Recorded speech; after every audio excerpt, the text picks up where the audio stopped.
All right, guys, we are back today with the cutting room floor. I am Dom, I am Jamie. and we're doing the part two of our PTA Paul Thomas Anderson episode. Last week we did Boogie Nights. It ran very long. We didn't want to give you guys a 5-6 hour episode, so we Yes. decided to do There Will Be Blood in the Master in this one.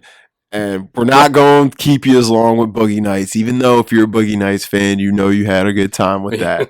So let's just jump right into it. There Will Be Blood. Yes, 2007. 2007. Obviously, we know who directed it because that's who we're talking about here. The Parent Teacher Association. Yes, that's who directed this PTA. film, and we are very shocked that they would make a film like this, considering Actually, yeah. they're for parents and teachers.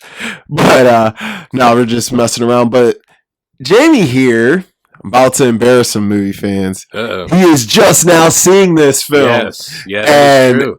Oh man, I'm very curious to know how he felt about it because I've been pressuring this man to watch it for a while. I've had my Blu-ray for it has been sitting here for months, It has and been, honestly. then he watched it and didn't even watch it on it. I know, He could that's have a nice terrible. clean resolution on his TV. He's I watching remember it on I the had computer. it after I watched it. Yeah, I'm like I this was like, guy. oh, he did give that to Yeah, me. sitting there nice and ready for you.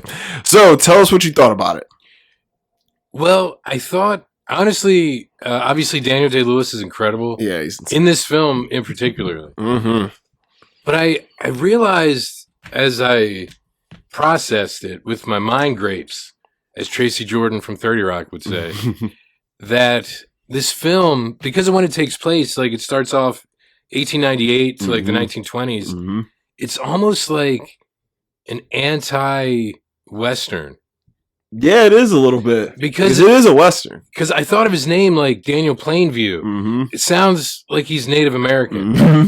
right? Uh-huh. So it's the story of a Native American almost succeeding and going against, I'll just say the white man, for lack of a better term, Mhm. and like taking their land Yeah, and wow. and succeeding and becoming whatever sort of the American dream, but in the reverse. Because normally in a Western, like let's go with like the Searchers. Mhm. So you have, since we talked about it before, it's like John Wayne going after the Comanche. The Comanche and murdering as many as he can, right? Yeah. And hating Jeffrey Hunter for being half Eighth, or an one eighth, eighth. an eighth, I'm sorry, an eighth. 1/8. Yeah, 1/8. You'd think he would only hate 1/8. 1/8 of them. Yeah. That's why I always said like racist people could only hate half of Barack Obama. Yeah. so you Right? gotta I only like the hate other half of half. You know, but I realized that I'm like, wait a second, this is so in that way I think it's like an anti-Western, even though it is definitely a Western, Mhm. but it's like the story's flipped, and the hero, let's say, is the Native American character, and the villain is like the God-fearing Christian zealot. Yeah. Yeah. I have never looked at it that way, Yeah, but that's a very interesting and cool perspective on it. I don't think I've ever heard anyone make that comparison, but I think that is a good one to be made because Daniel is very outsidery. He doesn't Yeah, really yeah. have friends. He doesn't really have family. All his family has is a little kid he pretty much took from a buddy who died. yeah. So And believe it or not, in 1896 or 1898 is when they had the Dawes Roll, which is when Native Americans had to register with the American government. okay. So that might be why it started then. Bro, I never even thought to see. I would Yeah, love to sit. sorry, just historical. No, I would context. just love to sit PTA down and ask him. Yeah. like sit right here, and you're gonna tell me this. because it is meticulous. It is. It's like, I mean, the details put in this film is. I bet he drove himself insane making this. Oh, I believe it. I mean- Especially all the oil. Yeah, It's kind of a dirty movie because it's very dirty. it's not a dirty movie in the way Boogie Nights was. No, But it's it's like dusty and filthy. oily. Yeah, Yeah, there's a lot yeah. of dust, a lot of oil. Yeah. It's very hot and sweaty. yeah. It's yeah, you don't really see anyone bathe. It's No, like, not not at all. really. I don't But think. when would they have back then? Like once Yeah. a week or something? I mean, hell, there's a scene where Daniel puts Paul Dano in mud. That's true. So That's funny. true, yeah. My God, yeah. The he, way he beat his ass the whole movie. he did, and then the reverse happens. Like when Plainview is forced to go to church. Oh my God, it's one of the best scenes, Oh my bro. God. It's one of the best scenes. I've abandoned my child. Yeah. Oh Lord, the acting there in that scene is just haunting. A1 from Paul Dano too, man. Yeah. Paul yeah. Dano gave. I think this is possibly his best performance. And think about it, he's only gotten better in the past Oh, 16 years. I mean, look at his But his it's Riddler, man. But it's after that. Yeah. Yeah. The Riddler. He killed that. That was. Yeah. I was very him and Robert Pattinson. Like I said, I was just very impressed with both of them. Yeah. What they brought to that film, but I think Paul Dano was the perfect rival for Daniel because they are complete opposites. Yes. But at the same time, they're the exact same person Yeah. because they both were greedy. Yeah. I think we were going back and forth about this after I watched it because it's like, what's really the difference between Daniel Plainview as the capitalist Mm-hmm. and Eli Sunday Mm-hmm. as the religious guy who uses people to get money? Yep. I mean, seriously. Honestly, I think Eli's worse because Daniel's up front. Yeah. Listen, I'm here to take oil from your land. You're going to get paid a little bit for it. Yeah. I'm going to get paid a lot for it. And that's that. You're right, because that's how it starts off. Yeah. With him just telling that town, this is what I'm going to This do. is what I'm going to do. This is what you're going to get paid. Yep. You're right. Yeah. You're exactly right. He's like, he's giving it. I'm like, Daniel's way more respectable than Eli because he's giving it to you straight right up front. Yeah. This is what's happening. I'm willing to pay you this. This is what I want to do. Get you under contract. Once I drain this place, I'm out of here. Yeah. And when it's all said and done, you would have made some money and you guys might actually have something going on here. Because there wasn't nothing going on at the Sunday Ranch. No, until no. he got there. Yeah, it was like the Dust Bowl. It really Pretty was. much. Like, he built the road. Will the new road lead to the church? Yeah. That's the the first place place. to Yeah. Yeah. Like, he knows, as a businessman, he knows what people want to hear. Oh, absolutely. But so does Eli as a priest. yeah. Yeah. So it's who is worse, and I like that juxtaposition of showing them together, because you might think one is better than the other, but then you realize they're both terrible in their own way. Yes. But they're also both, I guess, good in their own way, depending on who is receiving the message. Exactly. Yeah. And it really does depend on how you take it, because I compare Daniel Plainview often to Louis Bloom from Nightcrawler, because they both stepped on people to get what they want, but at the same time, it's really hard not to admire the ambition, the work ethic, the time it takes, the intelligence it takes to do the stuff that they did. And it's like, guys, let's be honest. Most people, if they had the ability, they would do the same thing. Yes. You know, and a lot of people don't want to admit that and won't be honest with themselves. Oh, no, I would never. If I was this, I would do it this way and that way. Until you get $2 million in your bank account, then we'll see how you handle things. Yeah. So I compare them a lot because a lot of people look at them as villains, but I also look at them as inspiration in a weird way. Because in this capitalistic society we live in, that we've been groomed since birth to always make the most money, do whatever you got to do to get said money, Yeah. and you're not going to be happy and comfortable until you have said money. And to be consumers, so you consume everything around you. Yeah, really, and in order to make money so you can spend more money. yep, and that's Yeah. exactly what it is. You got to spend to make. And I mean, these guys, are they bad, or are they just products of what they've been fed their whole lives? You know, a quick aside, I actually wrote a paper way back when in high school comparing Holden Caulfield and Alex Drugi from A Clockwork Orange, Mhm. and how they were both essentially victims of their society, in which Mhm. they lived in. Yes. So I think you could be right, because like, what other options did Eli have coming from the family that he came Yeah, from? he was in never order going to- to make no money. Yeah, exactly. Like, he was never going to make any No. money. That's why Paul had to sneak out and, find Daniel Oh, yeah, just yeah. to tell him some information, just to make a couple dollars so he could get out of there and I go do assume- whatever he wanted to do. I assume Paul was Eli's twin brother. Twin brother. Yes. Okay. Because at first I was a little confused. I'm like, Yes. why is this dude, now he has a different name and he's acting like he doesn't know him? When I What first is saw it, that? I was like, Yeah. what the hell is going on Yeah, here? yeah. And then I was like, is that the same? Oh, that's definitely the same guy, but he's saying a different name. Yeah. And he's acting a little bit different. And then I realized, I'm like, okay, that's his brother, and then, later, obviously, they discuss it and stuff. But I think PTA did that on purpose. I think he wanted to confuse the audience a little bit to make them, because that makes you pay attention more. Because you're like, what did I miss? Yeah. So you get locked in from that point, really, because I think that's the lock-in point when Daniel gets to the Sunday Ranch. Oh yeah, and also I think you're right, because Daniel couldn't have done what he did without first busting his ass trying to get silver. Mm-hmm. And I'm assuming then he used that money to finance his first oil rig. Yep. Yeah. So without that, so he even had to work hard. Oh, he had to grind. Oh my God. He got it out the mud, and that's scene, respectable. Oh, 14 and a half minutes of silence. Yeah. With just a haunting score. Yeah. Greenwood, insane. Yeah, Johnny Greenwood. Dude, he scored the shit out that movie, man. Yeah. I'm like, you might be a composer for real, dude. I'm like... Well, dude, Radiohead, after...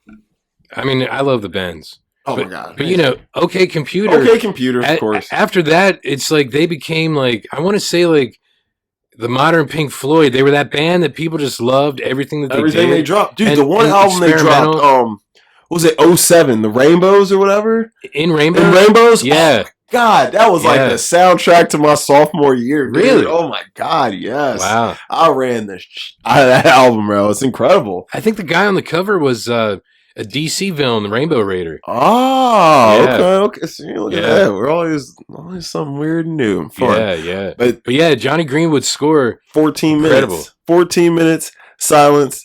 You just see this guy.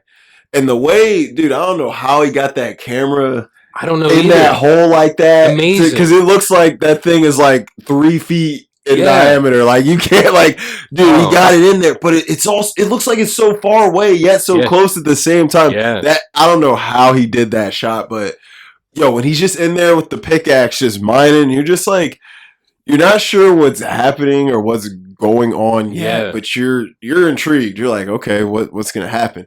And then you see him do one of the silliest things. He puts the dynamite in, but leaves his tools in. Yeah. I was like, that was my biggest nitpick. Yeah. I'm like, why did you take the tools out first? Yeah, like that doesn't make any sense. You're right. Yeah. Then he gets injured going back in, and you just still, you're going this whole time. You haven't heard a word. And he pulls himself out of this hole and crawls all the way to the guy to sell this for a little piece of silver. You know what I mean? I just realized, and it didn't hit me till now, why he walks the way he does the rest of the film. Yeah, he broke his leg. Yeah, and it didn't heal right. And, back then, he didn't have no cast or nothing like that. Dude probably had they put 2 a split pieces of on wood. Splits. Yeah, that's it. Yeah. Oh, God. Man, medicine's come such a long way. Yeah. So even from like the 70s, medicine is like, watch him mash and you watch how they do stuff in there. I'm like, oh my God, I would not want to get operated on back in the day, bro. Well, those guys in MASH, a lot of them were like right out of college, and I don't even know if they would have had internships. No experience, So they're thrown into these situations that like even experienced surgeons wouldn't have known how to do. Sink or swim. Yeah, they had to figure it out all on the fly. Oh. Yeah, so he's got that limp the whole film. And that's another thing about his acting. That man never forgets that limp. No. And he progressively made it worse as he got older. Yeah. So it's like by the time HW's like coming out of boarding school essentially, his limp's really bad by then. Yeah. And then like at the end, when you see him in this bowling alley, dude, he's basically hobbling at that point. Yeah, he's kind of hunched over. Yeah, he's hunched over. He's like, he's been drunk as hell. I mean, dude's pounding bottles like it's like insane. But he's kind of, even though he has everything, he's also lost everything. He's lost everything that mattered. He lost really the only thing that mattered, which was HW. Yeah, and it's his own fault. And he had to wallow in his own sorrows. Yeah, that's true. And he didn't know how to rectify it. Mm-hmm. And And that's another thing, like the way he handled the HW situation just shows you how detached he was, though, from the world. He really was detached from the world. Bastard in a basket. Bastard in a basket. You're a bastard from a basket. Yeah. He said, none of my DNA is in you. I'm like, God, you're such a dick. but that could also be saying that, like, HW is, white. I mean, that sounds because if Daniel Plainview is native, dude, I didn't even yeah. And that could be him like, well, I just used you, Mr. White Boy, to Yeah. get what I want. Because I think that's what he says at one I mean, point. yeah, he pretty much does. I needed a young face to sell it. Yeah, you know, because and people, if you notice, like a couple times talking to families, they're like, "Well, where's your wife?" Oh, she died in childbirth. Yeah. He had no damn wife. No. You never even see him hook up with a chick once. You never even see him really interact with any woman except for that girl. That the little girl. Yeah. And he liked her. He loved her. He looked out for her. Yeah, because he was like, the dad was, I guess, abusing her. Yeah. And so, and he put that motherfucker in place because that dude didn't say a word, bro. He just sat there eating his little white cake and he's looking pissed, but he didn't say a word, man. And it's like, what you gonna do? I'm feeding your whole damn family, bro, times 5. You ain't never had. I'm feeding this whole town, literally and metaphorically. I got a whole picnic for y'all right here. You know Daniel paid for all that. Oh, yeah. So it's like, bro, I just bought your daughter a brand new dress. When was the last time you bought her a brand new dress? Yeah. What? 1880, shit.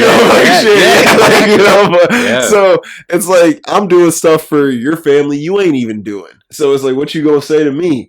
And you're gonna beat this little girl up? I like this little girl. Shit, she's the only one in this whole damn family I even like. because HW got along with her. He did, and they clicked right away. And on top of that, Daniel saw how receptive she was to him after he lost his hearing. Yeah, that's and true. She learned sign language. Yep, she learned sign language to get even closer to him. And, of course, that just made him fall even more in love, I'm sure. Yeah. And she was perfect for him. Yeah. She probably couldn't ask for nothing better. And he was rich. So that's true. I'm like, dude, it's like, I married a deaf rich dude. Yeah. You know what I'm saying? I learned a little sign language. It's worth it. Yeah. That woman didn't do a damn thing her whole life. For the rest of her life, she didn't do nothing. And I don't know, because at the end, HW wants to do his own oil rigs. Yeah, but she ain't working. Yeah, that's right. He would be doing all the work. He already had a lot of money saved up from working with Daniel for all them years. Yeah, that's true. He started when he was an infant. When he was a kid, and then even after he went deaf, you would think like, all right, I'm out the game. No, clearly he got deeper in the game. Yeah, and Daniel, at some point when he probably turned 14, 15, he's like, Dad, I need some money. Yeah. And so, Daniel being a reasonable man is going to pay an employee. Yeah. So. Yeah, you're right. Because they were business partners. They were. And at one point, I think HW's not stupid. At one point, he realized, like, this motherfucker needs me to get shit done. Remember, HW's the one who finds the oil when they get to the Sunday Ranch. So. Oh, yeah, you're right. He finds it. He's like, look at my shoe. Yeah. So he finds it. He knew. HW knew the game. He was just too young to execute it. Yeah, but now you're, 25, 6 years old. What's holding you back from doing your own thing? Yeah. And Daniel, and see, that's the difference. That's where another way Daniel's detached, because as a father, you would be excited that your son is about to branch out and do his own. You would not see him as your competitor. Yeah. Yeah. This makes you my competitor. That you're not gonna say that. I'm like, you get up, you give him a hug, you be like, I wish you the best of luck, and anything you need, call me. And if shit goes under, you can come back to the Plainview Ranch. Yeah, exactly. That's what a normal father would say. Yeah, because you're always welcome. Mm-hmm. Yeah. That's what any normal dad would say. So, man, Daniel was just extremely detached from just human beings in general, and I think the only person he really did feel a connection with at one point is his fake brother. Oh, yeah. And I think he wanted him to be his brother so bad because he never had anyone. No. Daniel's been alone. Everyone in his life is a business partner. It's you help me make money.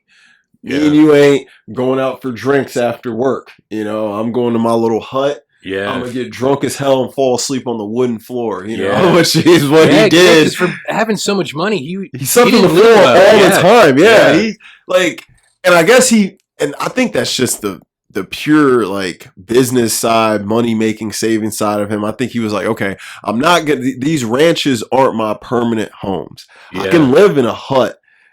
If I got alcohol, tobacco, and food, I'm good. I'll make all my money here. I'll save more money by not living lavishly because I'm only here for a short period of time. Yeah. So I'll live shitty, stack all my bread.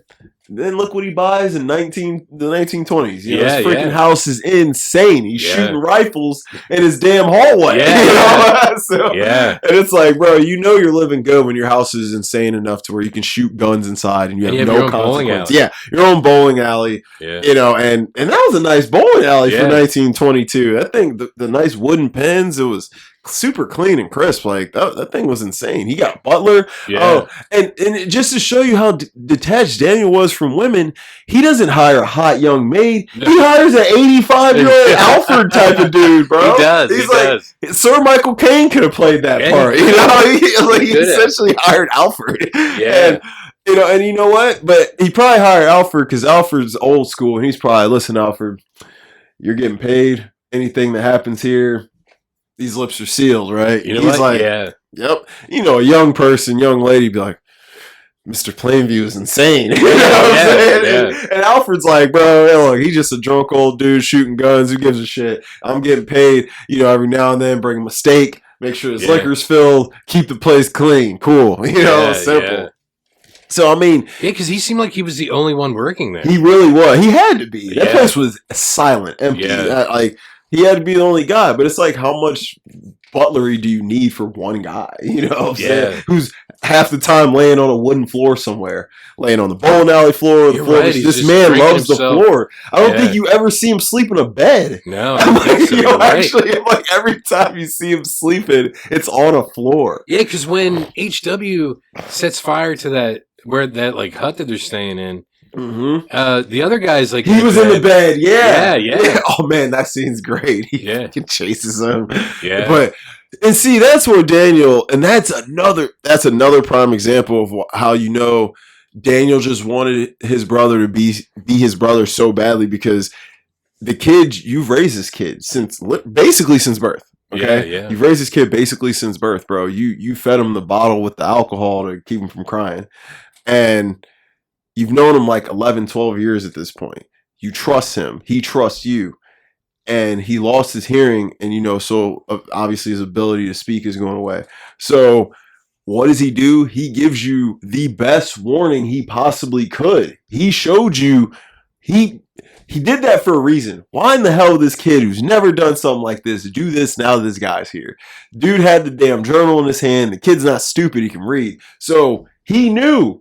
Yeah. And if I'm Daniel, I'd be like, I grab HW, like, something about him, that I don't, and he'd probably shake his head yes, or he write it down where he can't hear him. Oh yeah, because he was deaf at that he was deaf at that point, so that's why he couldn't tell Daniel the way he wanted to. And if I'm Daniel, I'd be like, bro, why my son just trying to burn you to death? Yeah, you know what I mean? I'd be like, tell me that for real. Who the fuck are you? Tell me who you are. I'd be like, I'm not picking you, who I'm just now meeting, over him, who has helped me make, at this point, Daniel's got to be making $10,000 a week at least. Oh, yeah, because he would tell the people. He's like, I got 5,000 barrels a day, however many barrels a day, bringing in $5,000 a week. Yeah, Daniel was making easily 25 to 40K a month at that point. Yeah. And then by the 1920s, he's easily probably making 100K a week. Yeah. He's something stupid. Oil tycoons are. So Daniel's he was very clouded. And that was his most flawed moment as a businessman, and following his emotions. And I think that moment for him struck him so hard when he realized that wasn't his brother, that he vowed he's never going to trust anyone ever again, no matter who the fuck it is. Yeah. So when HW came to him and was like, yo, I'm about to do my own thing, Dad. I love you. I appreciate you. He's like, no, fuck you. You ain't with me. You my enemy. And it's that simple. Yeah, you're right, because that probably ruined any trust. Any trust he would have had, because he already had none. Because even that guy that was like his not his his like right hand. His right hand. He kept him. He kept him at arm's length. He had his job. You never saw them hanging out, interacting, doing. Anytime you saw him, it was business. I think the last time you saw him was when he took HW to that school. When he took him to the school, and maybe he left because he's like, maybe Daniel's just too fucking crazy for me. Yeah, he's like, this guy's inhumane. This guy's son's freaking dying, and he's watching this oil shoot in the sky. Yeah, and that's, man. First of all, and he thinks it's a good thing. Yeah. Oh yeah. He said, "What are you frowning about? The whole ocean of oil under our feet. I'm the only one who can get at it." Yeah. You know. And he's like, "Shit." He's looking. All he sees is dollar signs. And this guy's like, "Bro, your kid's dying. What the hell are you doing?" Yeah. And like. And even when it's going on, HW's like, "Don't leave me, don't leave me," and he fucking leaves him. Yeah. So I think that dude at that point had to have seen a lot in Daniel's character and was like, "I don't know if I can work with a guy like this." Yeah, yeah. You know, you have at some point money can't be what you're thinking about. Yeah, and it's just like Daniel is like he is void of so many normal human emotions.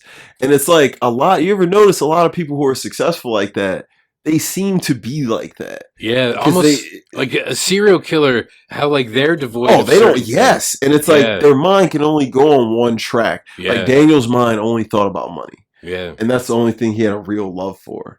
And I know people like that. Like they think if you don't have money, your life is just absolutely terrible. When really their lives are usually terrible because they kill themselves every day trying to maintain this, this wealth. And keeping up appearances, keeping up with the Joneses. With the Joneses, yeah. So I mean, Daniel was he was incredible, but at the same time, he was vicious. Yeah, he's admirable and he's distasteful at the same time. But at the end of the day, he's one of the coolest motherfuckers you've ever seen, dude. Like, yeah, I mean, even under pressure, he's smooth as oil. Because, like, you know what I'm saying? He is. Literally, he's slick, man. He is. Like, I think the best scene is at the end when Eli comes to him. Oh man, that's asking him for money. $100,000, and he's still asking for that same $5,000. Yeah, he wanted that same $5,000. Yeah, he's asking for the whole movie. and Daniel just lays into him. Oh my god! About how Paul. Oh my god! Gave him $10,000 in cash in hand, just like that. Yeah. Even though he's lying to him, he gave him like $500 or whatever. Yeah. And he's like, got a little business doing $3,000 a week. You know, like, yeah, just fucking with him, just taunting him, and just be, you stop your crying, you sniveling ass. You know, he's like the afterbirth that came out of your mother's filth. Yeah, I'm like, my lord, bro. What he just lays into him, and it's like goes in. But I guess that's how. I wonder if that's how Daniel felt about himself also at that point. Not necessarily, like he felt that bad about himself that he had to make Eli feel worse. Yes. I think that's exactly what Daniel was at the lowest point in his life at that. Highest point in your career, lowest point in your morality. Yeah. You got nothing. No one. Only people around you are people you pay. Yeah. Nobody's coming to visit and that's you. the only reason they're around you. Yep. If they weren't paying you, they won't be around. They won't be around. You got no wife. Yeah. You got no kid. You got nothing. Yeah. Not a thing. Not even a friend, bro. You can't even call up Peter to come hang out. Yeah, yeah. You know, it's like all that money and nobody to share it with. No, like money, I'm sure being that rich would get bored after a while if you're all by yourself. Yeah, yeah. You know, you've done everything, you've bought everything. It's like, all right, man. Yeah, you're just waiting for something new to come out to buy. Yeah, you have to build like a penis-shaped spaceship. Yes, yeah. You know what I'm saying? Send yourself in orbit. That's what you have to do after a while because you can do everything else. Mm-hmm. So, and I'm like, I don't know if he was interested in women like that. They say that at one point, Paul does say, "You have lusted after women," when in the church speech when he's telling them to repent for his sins. Oh yeah, he does say you lust after women. We never saw it. No, but I wonder. I feel like he didn't though. I wonder if because Eli would have watched him with his sister. With his sister, yeah. So I wonder if he thought that instead of him trying to be like a father protective figure, he may have misunderstood what he was trying to do for HW's friend. Maybe. And that's what I sort of thought. That could be it. Because how William, I feel like his mind was never like you see him and his brother go out at the one point and they're getting drunk with the chicks. What's he doing there? Sitting there alone. Yeah. He's not talking to no chicks. He's not talking to no dudes. And that's where he first starts to suspect. Oh yeah. And he's sitting there just sulking and who is this motherfucker? He's asking him about that farmhouse when they go swimming. Yeah. And you can tell he doesn't know about it. Yeah. And Daniel's looking at him. He gives him that look. He's like, and I was like, ooh. I was like, this ain't going to be good. I knew so. When I first saw it, I was like, this ain't going to be good for this guy. I was like, this is not going to be good for this guy. And that guy's a pretty good actor, too. Oh, yeah. He's in The Master, too. Yeah. He was PTA used him a few times. Yeah. Wasn't he in The Mummy? Oh, was he the dude who like set him up and was working for the Mummy? Yep, that was him. I think he might have been, I'm pretty sure that was him. Yeah. He's a good actor. Mm-hmm. But we gotta talk about that scene real quick. When Daniel confronts, what's his name? Henry? When he confronts Henry about who he is. So they're at a fire and Henry's passed out drunk, and you can tell Daniel's just been drinking and sulking and stewing on this all night. And to the point where he's like, all right, that's enough. He wakes this guy up, and the scene is the way PTA has it set up is so nice. It's dark. He's got only light is from the fire. And so you just see these shades of orange and, tans and reds on their face. And he's confronting him about this. And he pulls out a pistol on this motherfucker, and he's like, he said, what was the name of the farm? And at that point, Henry knew, like, bro, that the jig is up. This man knows. And instead of answering the question, he said, I'll leave, Daniel. Daniel's like, that's not what the fuck I asked you, basically. Yeah. He's like, bro, you going to tell me who you are. And, Henry does confess, you had a brother. I met him. We worked together. He died. I just essentially took his story and identity and came and found you, bro. But he's like, Daniel, I am your friend. Like, they did form a friendship. Yeah, they did. They bonded. They bonded. He took him everywhere. Yeah, especially after he sent HW away. Yeah, and he was taking him to the meetings and stuff. Yeah. It's like, so they got really tight. Like, because I was like, I knew right away. I was like, this ain't this motherfucker's brother. And I'm like, looking at these two guys, I'm like, look, if you really want to convince me this guy is related to Daniel Day-Lewis, you have to get a better looking guy. Yeah, or like a mustache isn't going to do it. It's not going to do it, because Daniel Day back then, he had a lot of chicks liked him, especially a lot of, chicks around his age bracket. They were like, oh, Daniel Day-Lewis. Like, when he did Last of the Mohicans, chicks were like, oh yeah. Yeah, like, that long ass hair and shit, you know what I mean? Yeah. He was in shape, too. He was jacked back then. But, so you can tell, like, Daniel does like this dude. So he was just devastated when he found out he was lying to him. And at that point, that was when Daniel knew, I trust no one, and I'll do any fucking thing I have to get what I want. Yeah. Because you remember the speech he gave him when the first night they hung out. And he said, I see the worst in people. He said, I have a competition in me. I want no one else to succeed. I want to make enough money to where I can get away from everyone. Oh, wow. Yeah. Do you remember that part? I don't remember that. Man. That's what he says to Henry. It makes a lot of sense for the end of the film, then. Mm-hmm. Yes. He said, I see the worst in people. He says, I built up my hatreds little by little. He's like, but that is my goal. I don't want to be around nobody. And Henry's kind of looking at him like, man, this dude is kind of vicious. And Henry's kind of like, man, I don't know. And Daniel's like, listen, if it's in me, then it's in you. And Henry kind of gives him a look. And that's when you as the audience know. I remember him telling him. Yeah. I just didn't catch the first part. Mm-hmm. Oh, man. You go on YouTube and just, rewatch that scene because it's and he just delivers it like butter, DDL is just insane. So it is really kind of upsetting, though, when you figure out Henry isn't who he is. And so what's Daniel do? Because Daniel is not a bitch. No, Daniel blows this motherfucker's head off right then and there, and then buries that man quick. And Daniel's he's essentially a miner, so the dude can dig a hole fast as hell. I feel like he dug that shit in like 10 minutes. Yeah. He was swift, and you could tell he had a great technique. And I'm like, I feel like Daniel Day being so method and crazy, he probably took shovel digging classes, like, to get ready for that scene. Yeah. And didn't he do like fashion design for Phantom Thread? He literally made dresses for like a year, bro. And they were like, he got so good, he actually probably could have did this as a career. That's the crazy thing. He's so talented at everything. He's jumped in all these different fields to get ready for these roles, and all the people he's trained with are like, dude, he could do this as a career. Yeah. You know, like when he did The Boxer, the guy, by the end of his training, they're like, bro, Daniel Day-Lewis could go professionally middleweight fight. They're like, the dude can box. And when you watch The Boxer, I'm like, this motherfucker's moving. I'm like, this man definitely studied and got technique down. He knows how to box. Like, you might want to be cautious if you scrapped up with Daniel Day. Yeah. So I'm like, he might knock you out. And then when he did Last Mohicans, the dude built a canoe by himself. Really? You know? Yeah. And wow. Everything he ate from the time he started to the time it was over, he hunted himself and skinned and killed and made it. Yeah. And it drove his family insane. Because he'd come home, put his dirty boots on the table, you know, like Gaston type of guy. Yeah. And he had this meat and put his rifle on the table. And his wife and kids are like, who are you? And he's like, you know, I'm a motherfucking Native American. Yeah, you know, I'm Hawkeye. I'm Hawkeye. You know, I'm freaking a killer. You know, I'm a beast. And they said the canoe was absolutely perfect. And they're like, it worked. You could hop out in the lake and take it out.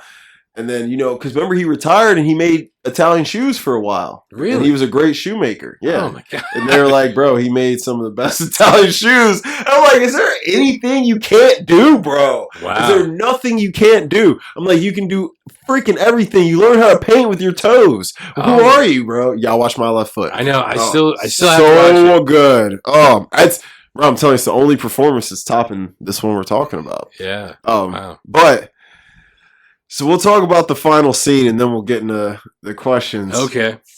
So I know you like the final scene. I do like the final scene. Talk about it. The final scene is when these two adversaries finally come back together after like a decade. It's been at least 10 years. At least, yeah. And Eli, the preacher, is like groveling for money, basically, from the one man who he knows has it. Yes, in abundance. Yeah, because at this point, Daniel is stupid rich. Yeah, and I think Eli says something to the effect of, this is my Cliff's Notes version, but you know, he, like, the world is full of temptations, and he succumb to those temptations.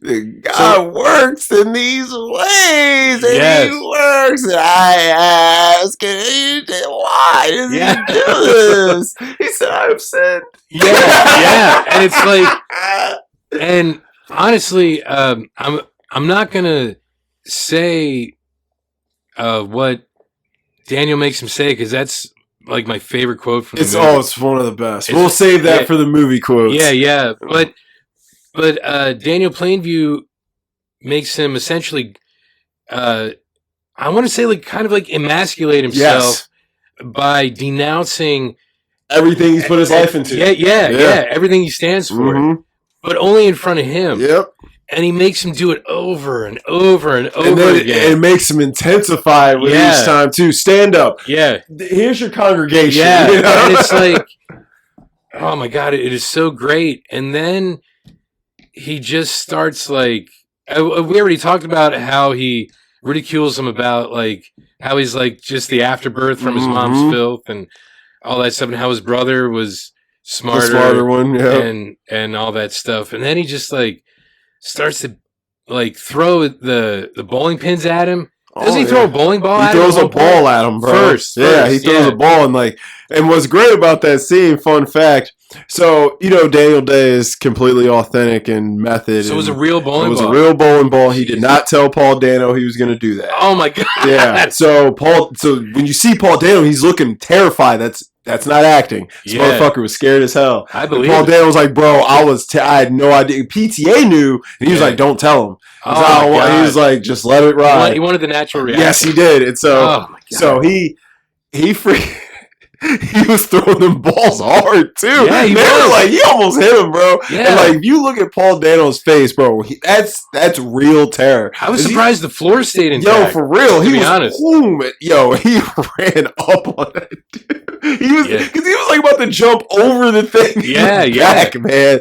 And then he starts throwing the pins at him. Yeah, but before we say what he does Yes. to wrap it up, we got to talk about Paul comes to him and tells him he's got a deal for him to get a contract on the Brandy track. Oh, the yes. one track that he couldn't get You're while he right. was running Little Boston. Yeah. And it's the whole reason that Paul Dano's character made him grovel and beg in front of everyone and humiliate him Yes. in front of all those people. Yes. It's the one track he couldn't get.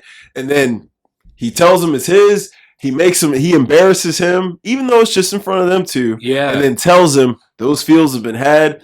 And pretty much I own everything around that. So that shit is already pretty much mine. Yeah, what does he say? Runoff. Drainage. Drainage, Yep, drainage. drainage. Yep. All drainage. Yep. Yes. He's like, naturally, I own everything around it. So I get everything underneath it. You understand that? And he's like, Yeah. what? This is the Brandy track. He's like, do you understand? He said, no. The better question is, do you understand? Yeah. And he's like, fucking, I drink your water every day. I drink the blood of Brandy's lamb, bro. He's Yeah. like, I drink your milkshake. And he gives the whole speech about if I have we both got a Oh, yes, milkshake, and yes. if I got a straw, Yes. and my straw can stretch all the way across the room, and I can drink your milkshake and mine, who's winning essentially in this situation? Yes. And Right. pretty much tells this motherfucker, I ain't doing shit for you. And then goes totally insane on this man. And it's funny because he's doing all this while eating a steak with his bare hands and Yeah. pounding. I don't know if it was water or vodka in that bottle. It had to have been vodka. Yeah, because he was. I don't think it was water. You know what I mean? The way he was. He was drunk AF. Yeah. I mean, he was on the floor, literally out cold, passed out. And then Paul screamed, Daniel Plainview, the house is on fire. You know what I mean? Yeah, yeah, trying to wake him up. Yeah, So, when he first gets yeah, there. so he's like, Daniel's just, he's completely lost it. And so, like you said, he starts chasing him with the balls and, tell him what he does to him. Then he starts throwing the pins at him, Mm-hmm. and then I think he catches up to him. He hits him with and he one knocks and him he on the falls. head. Yeah.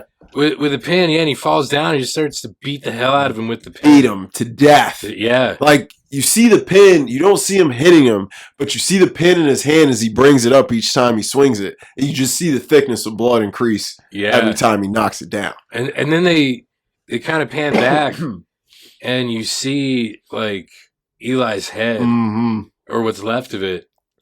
And then he just sits there. He's sitting there smiling. and then the butler comes in and he's like, I'm finished. I'm finished. And that can be taken a lot of ways. It can be. And That's I what think it wanted was to the ask you. perfect ending line for the film because that you can take that line in a million ways because it fits Daniel's situation so many times.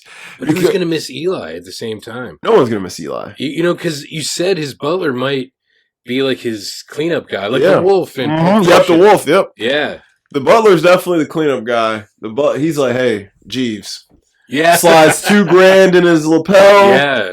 He's like, you know what to do. You know what I'm saying? Yeah. This ain't the first time Daniel's killed somebody, so we can assume Daniel's killed more people since the last time he's killed. Yeah. You know, I'm not saying he did, but he could have. And let's say forensics weren't as good as it is now. Yeah. Back then. Yeah. So yeah, Yeah. definitely not. Yeah.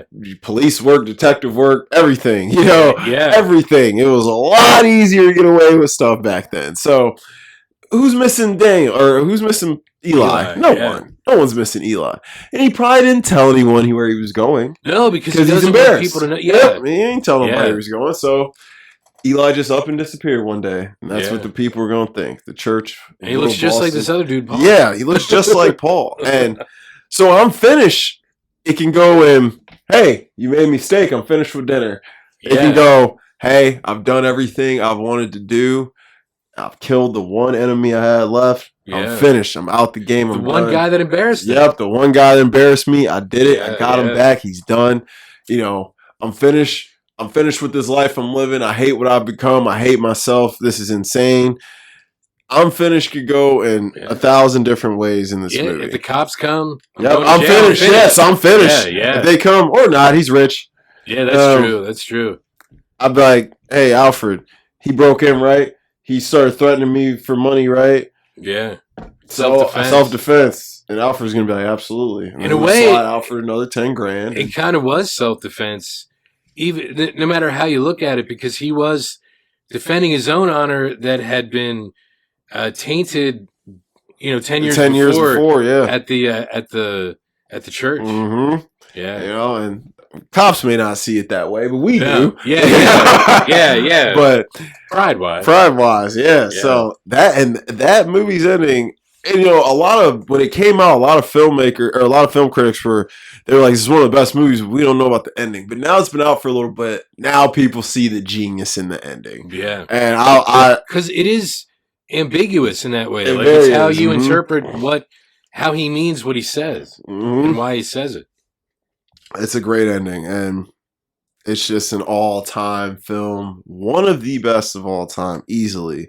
I think it's got probably like an 8 point. Let's see what kind of scores it's got across. I know it won a lot of awards. Oh yeah, I mean, Daniel Day got Best Actor. Yeah, but like different, not just like the Oscars. Yeah, it won a bunch of random stuff. Yeah, different like film festivals and other awards. We got an 8.2 on IMDb, wow. a 91 on Rotten Tomatoes, and let's see what it's got on Letterboxd. I think it's probably like at least a 4.4, I would think. Dude, I was checking out Ralph Vader the other day. Oh yeah, dude, it's great. You gotta. I was just looking at all the films. Dude, that's not that's not even all of them. Well, dude, I just saw a few pages. Yeah, I'm like there's a lot of I've seen quite a few. It has a 4.5 on Letterboxd. Out of what, 5? Out of 5. Wow. That's probably Letterboxd top 250. It's an insane film, guys. It is, and it obviously I hope you've seen it if you're listening to this, because we just spoiled the whole damn movie. Well, but you'll still have fun watching it. You have to see how it unfolds, because that's what the beauty of it is. Yeah, the evolution of Daniel. Yeah, because I even said we ask these questions now, right? You know what? Let's just get into them. Yeah, let's get into them. So, MVP of the film. Honestly, I have 3. Okay. The first one is the cinematographer. Okay, yeah. The DP is insane. Because I realized, as great as my second MVP, Paul Thomas Anderson, is, without the right cinematographer, you wouldn't have the effectiveness of every scene. Oh, yeah. Like how the lighting, like you were talking about the flames in the one scene and everything, and even when the one when they're swimming and the one thing goes up in flames. Oh yeah, when the oil goes up. Yeah, the oil rig goes up. Yeah. Oh, it's gorgeous, incredible. And I'm glad he shot it on film because it just looks so good. Like, bro, the shots when they're swimming. Oh yeah, beautiful, dude. Some great shots in this film. It's insane, yo. And so your next MVP, you got PTA. Yeah, and Daniel Day-Lewis. I had 3 MVPs. My MVP, I picked one. Daniel Day, man. Oh yeah. Because obviously PTA put his foot in this movie. You know what I mean? Oh, he did his thing, of course. And it's like, but I'm sorry, this film doesn't work with a lesser performance. And honestly, for one later, we usually recast. I hate to jump ahead, but I can't think of anyone who could do this the way he did. No. Honestly, we'll talk about that. Yeah, we'll talk about that then. But the way that he put everything into everything, and it's like, and it's like when you see his performance, you feel like if you met Daniel Day-Lewis, he should be like this. Yeah. It's like if he's not like this, I'm so disappointed. Yeah, it's kind of like if you meet Brad Pitt and he's not like Tyler. Dude, if he ain't Tyler, or if he ain't Rusty, yeah. He could be a few different. I'd like him to be Cliff Booth, if I'm meeting Brad, but I feel like Brad's one of the most chill dudes, right? Yeah. He's probably a joy to be around. But yeah, I got Daniel Day. He bodied the movie, man. He bodied it. Yeah. How do you direct that? As PTA, because that was their first time working together. Oh, really? Yeah. It didn't seem like it. It didn't, right? It felt like you would think they did 3-4 movies together. Yeah. That was insane, right? So seamless. And I'm like, if you're PTA, what do you tell this guy? Yeah, who's like the greatest. Yeah, it's like he probably should direct me on how to direct him. Like, you know what? I wonder if there was like that kind of give and take and back and forth because of like maybe mutual respect. There's gotta be. So they probably helped each other to make it as good as it was. Yeah, because Daniel Day, he said he really liked what he did in Punch Drunk Love, and that's when he was convinced like this guy can direct me properly because he's like, look what he did with Adam Sandler. So you know, and I'm sure he watched Boogie Nights and Magnolia and was like, okay, this guy's clearly very freaking talented. Yeah, but I mean, if I'm PTA, I'm nervous as hell. Oh like, that first day on set, I'd be like, what do I say to this guy? Yeah, do I just let him go? And tell them if I want something different? Yeah, because I wonder how much prep time they had to like go over the script and they just did it all on the phone. Really? Yeah, because Daniel Day was living in Ireland at the time. Okay, and so he was like, "Hey, this is my Ireland project. I'm going to invent this character, and we're going to touch base, you know, like once or twice a week, and go over what I'm coming up with." And I guess PTA was like, "Bro, I trust you." So he just showed up on set and just was Daniel playing view, and they were like blown away. Yep. Wow. He just pulled up and was like, let's do it. Let's do this. Isn't that crazy? It is crazy. Like, holy hell. That's intense. That's intense. And like, you need a guy. It takes a Daniel Day caliber guy and a PTA caliber guy to pull this off. Because like we'll get to the characters, but it is insane. Like, because PTA was he's probably only like late 30s. You know, because it was like 10 years this after. This is 07. It's 10 years. Yeah, he's 36. Yeah. You know what I mean? You're 36 directing this guy? Yeah. You know what I mean? It's God damn, to think about pulling that kind of film off at 30. That's like a filmmaker for like a 50-year-old guy who's been making films for 20 plus years. Yeah, like I don't even know if like Spielberg could pull I don't think Spielberg could do that. And that sounds terrible. And that sounds, he can do anything, but I just don't think he could do it to this level. Because he's directed Daniel Day to an Oscar win. But that movie, the only reason you watch that movie is because of Daniel Day. What film? Lincoln. Oh, that's right. It's a horrendous film, but Daniel Day is absolutely incredible, and he's the main reason you watch it. Yeah. He's so good. But the movie ain't that great. It's okay. Tommy Lee Jones is really good in it, too. You got a lot of cameos from young people. You got Adam Driver in there looking like a little baby, man. Really? Yeah. Bunch of young guys. Wow. But anywho. Yeah. So we'll move on. Peak season. So whose mountaintop is this? I honestly said Daniel Day-Lewis and Paul Thomas. I said both of them, I said both of them. I was like, it's got to be both. Neither one of them will top this. Yeah. And that's totally fine because they've both gotten close. But if this is the peak of your mountain, goddamn, you're sitting on a nice. You're sitting nice, bro. You're on Everest. Because you're on Everest. With no storms. You know, with plenty of oxygen left. Yeah, and you got a smooth trip down to the bottom. Because, like Daniel Day, I'm sure if you asked him like, "What's your favorite role you've done?" If he didn't say this, I'd be hella shocked, man. I'd be really shocked. And if you ask PTA. Although he said his favorite film he's made is The Master, I think he had the most fun making There Will Be Blood. Yeah. Or maybe Boogie Nights, but probably There Will Be Blood. Because like Boogie Nights, he was probably under hella stress. Yeah. You know, because that was only his second film. That was a large scale film. Yeah. By the time There Will Be Blood came out, he had enough experience under the belt to like know what he's doing. So he probably had a great time. And I'm sure he had a great time working with Paul and Daniel. Because like HW's character, Paul, Daniel, and PTA are pulling up to this kid's Little League games. Yeah, that's incredible. Yeah, and I watched an interview with HW now that he's an adult talk about it. And he said it was, you know, he's like, although I didn't really go far with acting because everything they wanted me in after that was like kid stuff. And he's like, how do you do a kid's movie after you do that? Yeah, he's like, I want something gritty. He's like, if I'm going to act, I want to be an actor. If not, dude, I'll just work for my dad. You know what I'm saying? Yeah. It is what it is. So... But he said Daniel Day was incredible. He said he was so nice to him, treated him well. PTA, he said he worked with me so well. He was like, Paul Dano was incredible. He said Paul Dano was really good with kids. Wow. He's like, they treated me like a son on set. And he's like, and it's just crazy having freaking Daniel Day-Lewis at your softball game, you know? So. Yeah, the other people are probably, wait, what? Like, I'd be like, yo. I'm like, bro, is that Bill the Butcher? You know what I mean? I'm like, yo, Yeah, hold that on. point, Yeah. yeah. I'm like, yo, Oh, hold God. up, bro. So yeah, it's insane. So yeah, I'd have to say it's PTA and Daniel Day. So we both agree on that. Best quotes. Oh, my favorite quote from the entire film is "God is a superstition. I am a false prophet." I'm a false prophet. And said Yes. over and over and louder and louder. Yes.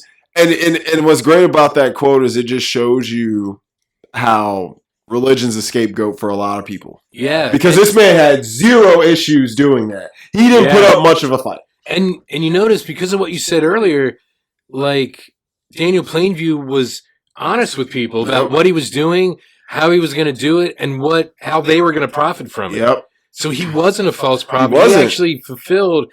He fulfilled his prophecy, man. Yeah, what he said he was going to do.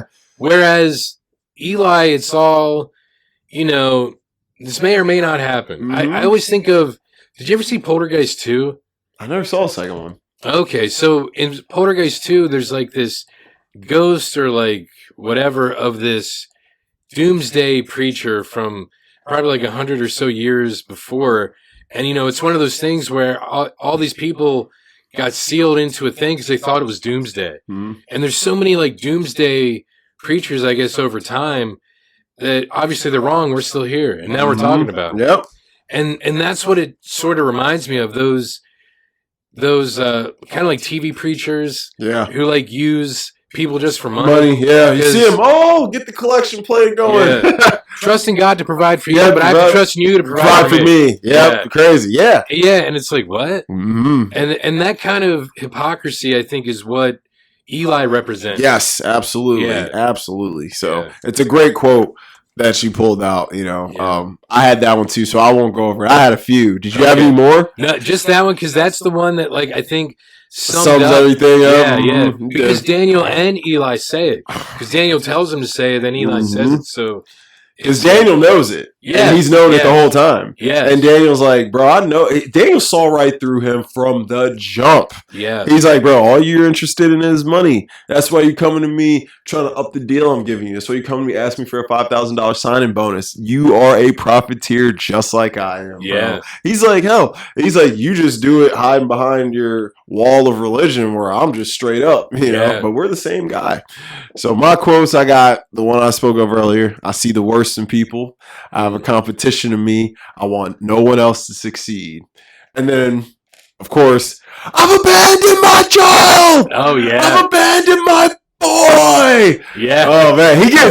God, that scene is, if he didn't win an Oscar for anything else he did in the movie, that scene, you see it. You see the pain. You see him feel what he's saying in his face as he repeats it over and over. Yeah. And he, at one point, he looks at Eli like, I want to fucking kill you, dude. Yeah, like when he's on his knees, he's like, and then he starts slapping him. I was like, oh, man. And you kind of know, like, he laughs the first time because he's like, my God, I'm gonna get you at some point. Yes, exactly. Might not be today, might not be tomorrow. That laugh was a foreshadow. He's like, I'm gonna get you back, you son of a bitch. Yeah. He's like, I offered you $5,000 for this damn thing, bro. You know what 5K was in 1890, bro? Yeah. Like, come on. Like, shoot, that had to be like 30, 40 G's now. Easily. Maybe even if more. Not more. Maybe even more. Maybe even like closer to 80 or 100, dude. Well, remember Fistful of Dollars, man. Those guys in the 80s or whatever, they're throwing around $500, $1,000, and I'm like, back then, shoot, that's shit. Now I'll take $500. Yeah. You would have thrown me an extra $500. Cool, shit. Yeah. Back then, you could retire. Mm-hmm. So, I got a couple more. Yeah, go ahead. I think if I saw that house now, it'd make me sick. When Daniel's asking Henry about the farm and the house, and he's like telling him how he used to always want to live in that house and and he's like, so, and he asked him, would you make it like that now? And he's like, I think if I saw that house now, it'd make me sick. And I think for me, that symbolizes like I had such low aspirations when I was young, and now he knows what he's capable of. He's like, now that place would make me vomit if that's where I ended up at. Yeah. And so I just that that line always stood out to me every time I watch it. I've seen this movie a million times. Every day I drink the blood of the lamb from Brandy's track, bro. And I'm like, and Eli's just sitting there just taking it all in. Stop crying, you sniveling ass. Yeah. It's a classic. You're just the afterbirth that slithered out of your mother's filth. Oh my God. It's like Daniel's full of quotes, so that's where I am my quotes. But he's full of them. All you need, son, is a nice, expensive meal, 2 steaks. He's like, when he gets drunk and snaps on the dude, he says, "You look like a fool, don't you?" He was wasted, bro. God, he was so good in that fucking movie, dude. He's insane. All right, what's aged the best? I honestly just said, I think because it's a period piece, the whole film aged well. Yeah, it did. Because everything is in its own time. So nothing can really age badly because it's specific to whatever time it takes place in over that course. I feel you. Yeah. For me, what's aged the best? Daniel Day's mustache. That thing is slick, bro. It looks great. He's got great facial hair in that film. He does. I know it's a weird one to point out, but every time I watch him, I'm like, yo, his look is so crisp in this. I'm like, this is the best look he's ever had. What's aged the worst? See, I don't think anything could have, only because, like I said, the time period in which it takes place. Because we don't know much about it. Like, if we'd see a film from, like, the 90s, like, from a time period in which we already existed, we'd be able to point out better. But since we can't, I think everything is just perfect in that film, to be honest. I had what aged the worst. Daniel Plainview cutting off HW. Doesn't sit right with me at all. Well, it almost... Now, in the context of filmmaking, nothing's aged bad. Yeah. But inside the film, because I had to find something. I found something.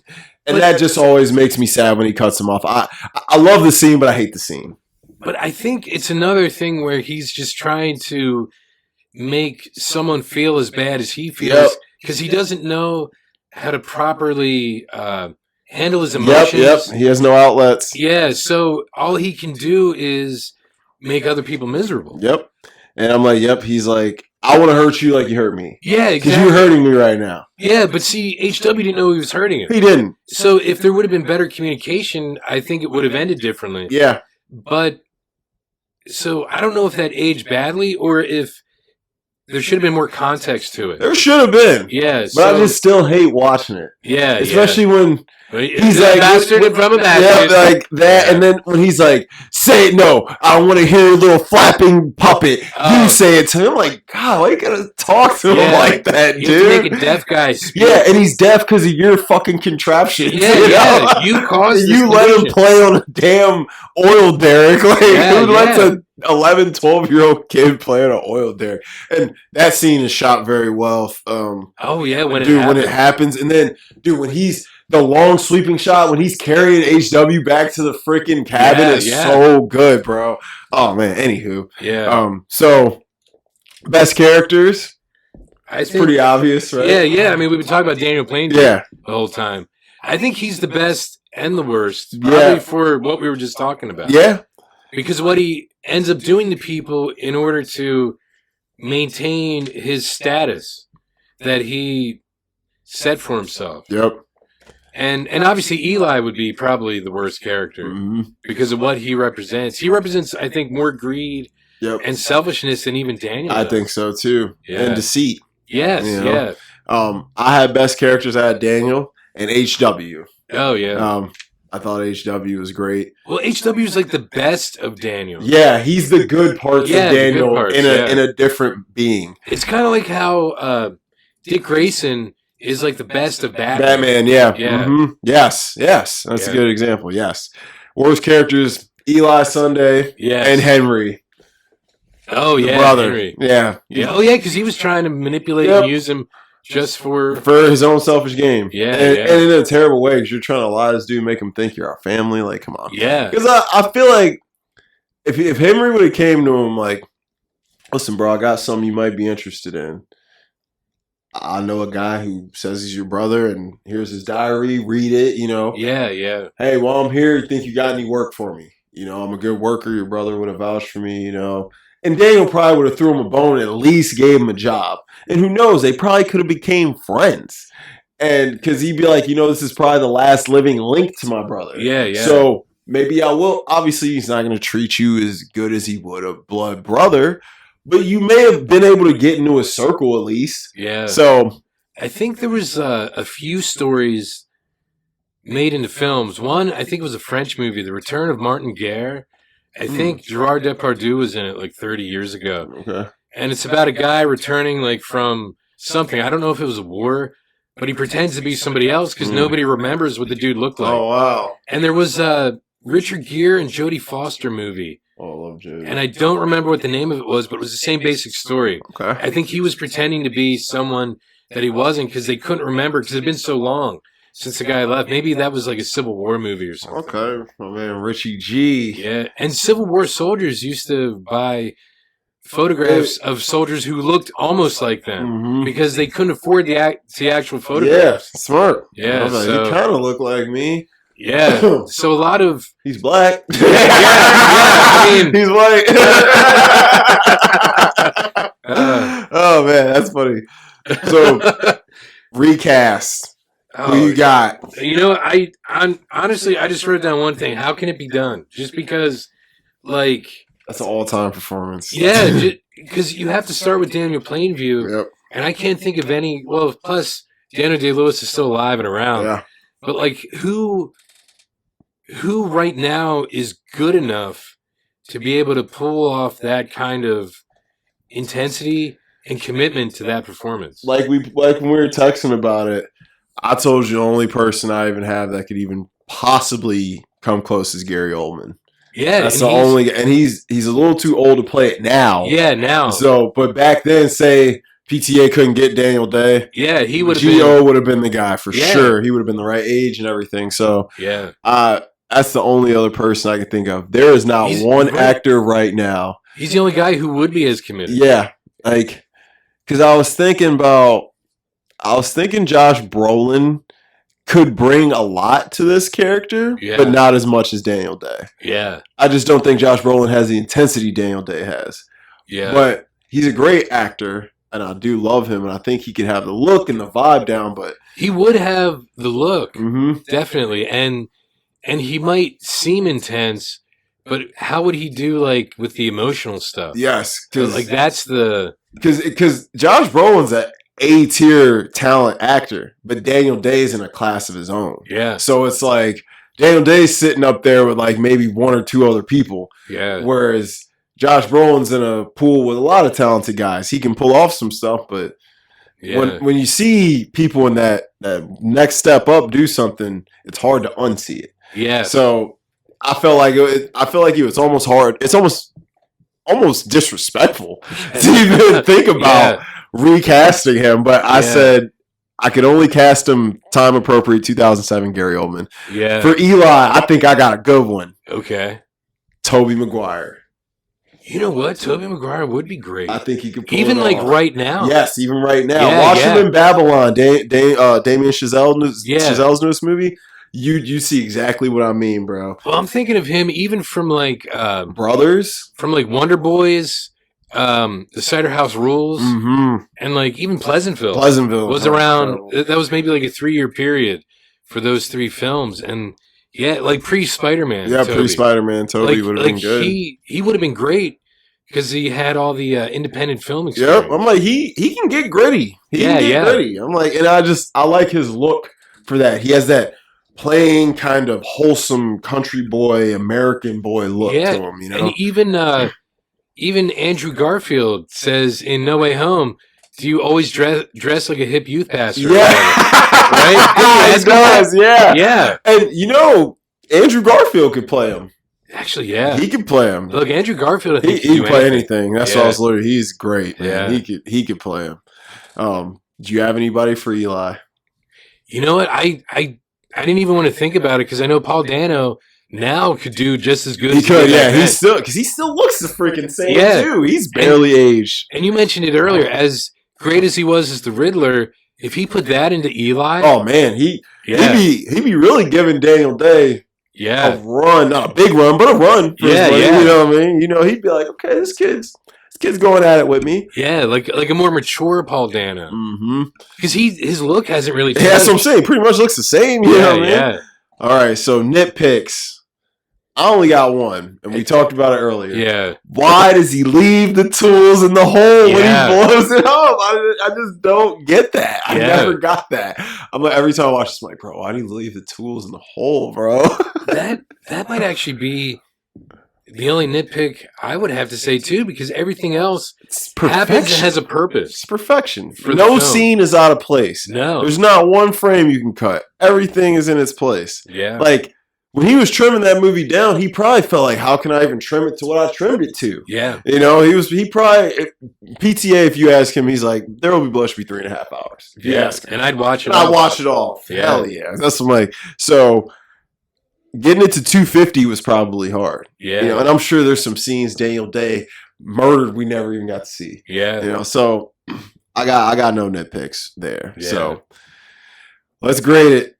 There Will Be Blood. It has to be an A plus. A plus. Right? There's no question. Yeah. I'm like, I don't even A plus. An 11 out of 10, 11 right? out of 10. I'm Isn't like, that- it's a beast. It gets It's a extra beast. credit. It does get extra credit. It's an all timer. It's an Yeah. all timer. It's one of the best character studies ever made. So next up, we'll jump right in. Oh, the master. The Master. Was it 2012, 13? I think 2012. 12. Yep. 2012, starring Yeah. Joaquin. Joaquin Phoenix, brother of the late great River, and the late super great Philip Seymour Hoffman, dude. Yes. Who to this day, even though this dude's been dead for like 6-7 years, to this day, it still makes me just so upset that man, I won't see that man in the new PTA movie. You know what I mean? Yeah, yeah. Like, he's just so incredible. So The Master, Yes. it's about...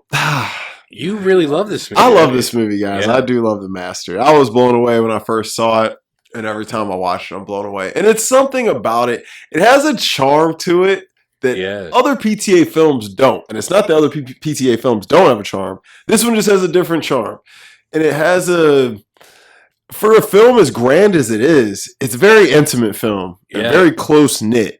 Because it's about, essentially, it's really about two men and their relationship on their own personal spiritual journeys. Yeah. Because that's how I take The Master. It's two guys Yeah. who found each other in a very particular time in each other's lives. And in much the same way that There Will Be Blood is like an anti-Western, Mm-hmm.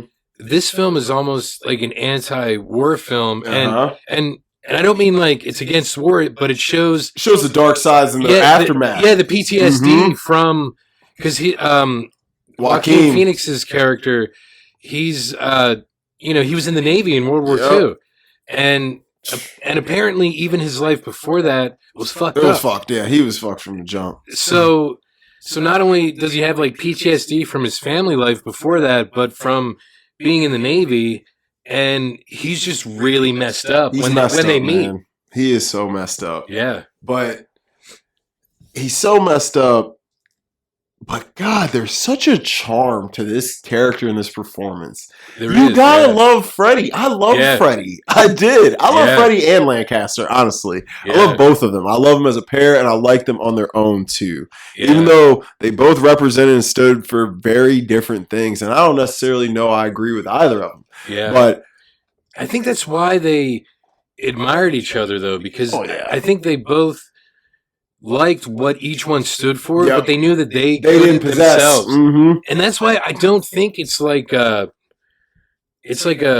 homoerotic kind of relationship. I think it's an admiration. That's what I said too. Yeah, Because yeah. a lot of people have said has some homoerotic themes to it. In particular, there's a scene where Lancaster's in the bathroom and Amy Adams plays his wife, and she comes in and she does something for him. I'm not gonna say what it is on the cast because it is a little inappropriate.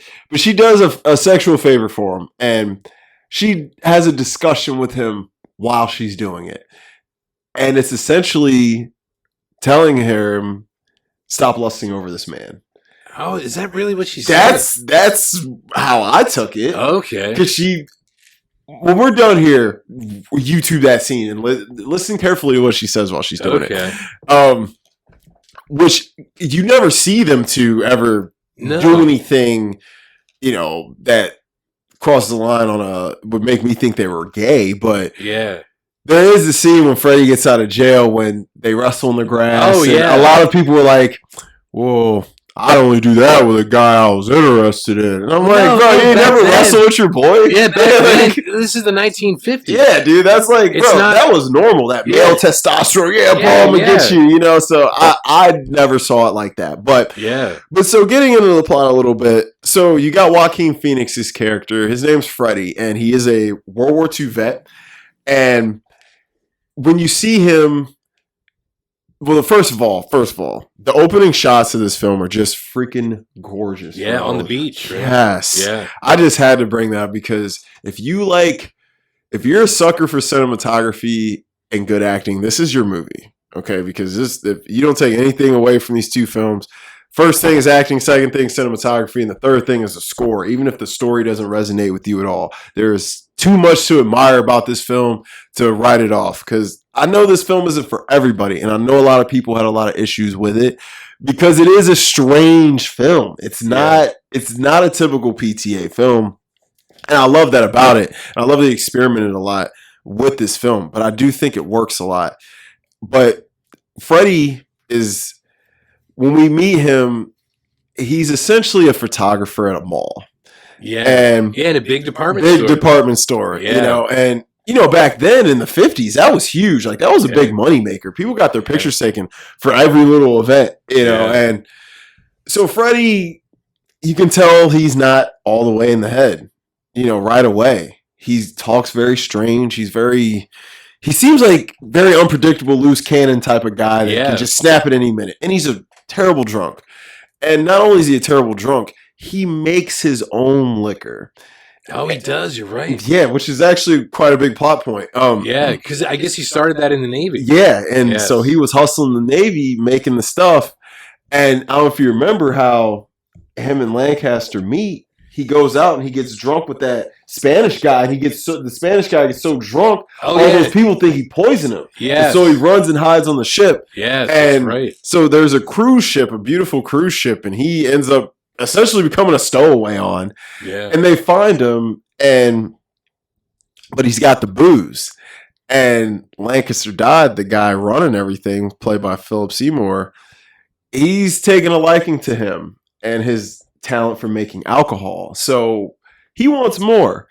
And while they're discussing things and he's making them alcohol, these two start to form one of the most unique and interesting friendships you're ever going to see, because these guys couldn't be more different. Yeah, you got a war vet suffering tremendously from PTSD, and you have a cult leader who essentially thinks he knows everything. Yeah, I mean, I assume it's like the beginning of Scientology. Mm-hmm. Yeah, that's what it is. So the L Ron Hubbard is Lancaster. Yes, it is. Yeah. So I mean, and PTA he says, like, listen, I may have had certain things in mind while I was writing this, but don't take it 100%. This is this or this is that. He's like, I use elements from a lot of different things, and I just want you to take it for what it is in the context of the film. Yeah. Don't try and relate it to real life too much. Yeah. Because, he showed his boy, Tom Cruise this movie, because, they work together on Magnolia. They're actually quite good friends. He brought him to his house, screened it for him before anyone else saw it. So he's like, I want you to see it from me first, so you don't have to feel any type of way about this film, because I already know what people are going to say. Yeah. And Tom he said he did like the film, but he was a little offended, really? And they talked it out like men, and they discussed it. And he's like, "Listen, Tom, I'm sorry you feel that way. I'm still gonna put my fucking movie out." Yeah, so, But but Tom, of course, I respect you coming to me and showing me. I appreciate that. I ain't gotta open the tabloids and see PTA taking shots at Tom Cruise with the movie. You know what I mean? Yeah. So that's exactly what it's like. It is obviously very Scientology like. Very cult-like, and the people on the ship, they all do whatever Lancaster says. Yeah. Amy Adams plays his wife. Plays an incredible role. Yeah, she's great. Super weird. Hated her character. Loved her performance. Yeah. She's weird. Everybody there is weird. But Freddy essentially drinks the Kool-Aid metaphorically and physically. Yeah. And he ends up making the Kool-Aid. Yeah. Really. And one of my favorite scenes, probably is my favorite scene in the movie besides the ending, is when Freddy and Lancaster are on the boat and they're drinking and they're pounding them shots. And he's giving them the rapid fire questions. Oh, yeah. Oh, what intensity, what acting talent. Yeah. The chemistry between those two, you would have thought they had made 25 movies together. They really felt like people who knew each other for real. And that was their first film together. Wow. Insanity. So I'm like, my Lord. And so, my God, the conversation that's had in that scene, I'll say Lancaster really gets to know a lot about Freddy in that moment. Yeah. And I believe that Lancaster, although he did like him, because there's a line where he tells him, "You're the bravest boy I've ever met." In that scene, I think he saw someone he could manipulate. Yeah. Because this guy is lost. He's vulnerable. He has no one in his life. He's a complete drunk. And who else better to get to be a foot soldier for your army? Yeah. You can feed. This is how gangs start. This is how. And he's essentially a blunt instrument. He's a blunt instrument. Yeah. Yeah. This is how people get kids in gangs. Yeah. You find a person with nothing, a kid with nothing, offer them a family, offer them a home, and now they're looking at you like dad, and they're willing to do anything for you. Yeah. I just realized Joaquin Phoenix might be able to play Daniel Plainview if we recast it. He could. I think the talent's there. Yeah, talent-wise. The talent is there. He might be the only one, like right now. Right now, yeah. Especially after Arthur. Like, oh, yeah, after Joker. After that, like, holy hell. Yeah, anyway, sorry. It just hit me as I was thinking about that scene. I'm like, you know what? He could probably play him. He could. Yeah. And now he's like, he'd be a good age to play him right now. Yeah. Maybe a little bit old, but like we dye him up and stuff. Yeah. You gotta lose some weight on him because he got chunky for Beau is Afraid. Yeah. But he takes essentially this young kid. I mean, Freddy's not a kid, but he has the mind of a kid. Yes, I was like, he has the mind of a kid. His growth, I think, because of whatever happened to him before, and they never actually show it. Mm-hmm. Like before he would have joined the Navy. Something stunted his maturity. Growth. His emotional growth was stunted somewhere. So whatever age he was when whatever happened to him, that's how old he is mentally and emotionally. He feels like he's like a 16-year-old, or a 15-year-old. But because he's always talking about women, and boobs, and vaginas, and when they're showing him the pictures, everything he says, he compares it to a female body part. Yeah, and he pictures all the women naked. He makes the naked lady sandcastle. And it's like, dude, you're in your like 20s or 30s. He's supposed to be like 28 or 9. I'm guessing. Yeah, he's supposed to definitely be like mid-late 20s. It's like, dude, you have to be past that. Yeah, it's like, or just keep it in your head. Yeah, I'm like, we all see him and think about him, but keep it up here, which is funny. But so from that moment though on the boat, their relationship, it just continues to grow in a weird way, almost getting into unhealthy territories. Yeah, because doesn't Lancaster like change certain parts of the second book after talking with Freddy? Yes, and Laura Dern is upset with him. Yes, Laura Dern, who she's always great, even in these cameos she's been doing lately. Yeah, she's upset with him, and it's like, and she even says like, bro, this discredits pretty much everything you said, bro. Like, why would anyone read this? Like, and it's like, and Freddy, it's that moment when Freddy's starting to realize this might be a bunch of bull. Yeah, because his son even tells him, he's like, he's making this shit up, and Freddy's like, "What'd you say? I'll knock you out. You don't talk about your daddy like that." Because Freddy is a protective guy. He does love Lancaster, like, because the scene when the cops show up, he goes fucking apeshit. Oh, he does. But Freddy, as things go on, Freddy drinks the Kool-Aid and gets deep. He gets in deep with the family, and everything seems cool at first. Everything seems fun. But we all know this is not going to go somewhere great. You can see the writing on the walls. Yeah, because they're like trying to get him to like stop boozing and all that stuff. They're trying to change essentially everything he is. Yeah. Even though what I am is what made you take an interest in me. Yeah, so it almost, you're right, it's like in relationships, like, if you loved me, you would change, but why did you fall in love with me to begin with? Why do you want me to change? That's bro, and you know what? That may be another reason why people took it in a homoerotic way, because Lancaster was trying to change him. Now, a lot of influence was coming from his wife. Yes. Because she was not down with the drugs and the alcohol. I think she was actually the puppet master. She was a lot. She was, especially at the end when they're in the UK. And like, she's being a total bitch. Yeah. And I'm like, this man just flew out here to give you some cigarettes. Yeah, that's how it ended up. Right? Like, pretty much, I came here to give you some cigarettes. Because he's still looking for a place where he's accepted for who he is. Yeah. Yes. Yeah. And that's the beauty of this film. Like, it's a movie about finding oneself and what that journey may look like in a weird world. Yeah, and what you're willing to compromise or not compromise to fit in. Yep, for your own happiness and to fit in. Because to fit in, you are going to compromise yourself. You know, like, we could just compare it to a popular person in high school. So somebody like Molly Ringwald's character from The Breakfast Club, she might like some quirky, weird stuff, but she'll never admit that to her friends. Because they're going to judge her for it. So, of course, you're willing to omit certain things about your personality in order to fit in. Yeah. So, and that's the prime example. How much are you willing to? How much are you willing to change about yourself? Like, because after a while, you're going to feel like a fake person. Yeah. So, and that's how Freddie was starting to feel. And I think that Freddie, you know, although I do think he did love Lancaster, because he clearly craved a father figure, or at least an older brother type of figure, one or the other. Because although Joaquin and Philip Seymour are probably the same age, Philip Seymour is definitely supposed to be at least 15 years older than him. In the movie. Always looked. Yeah, he always looked old. Yeah, he looked old in Boogie Nights. He was like 24 or 5. You know, really? I think so. Yeah, God, he looked like 40. Yeah, he looked old, bro. I think he was like. Wow, he was like 25. It might just be his hairline. It's the hairline that don't help. The hairline don't help. But he has an older face. He just hasn't.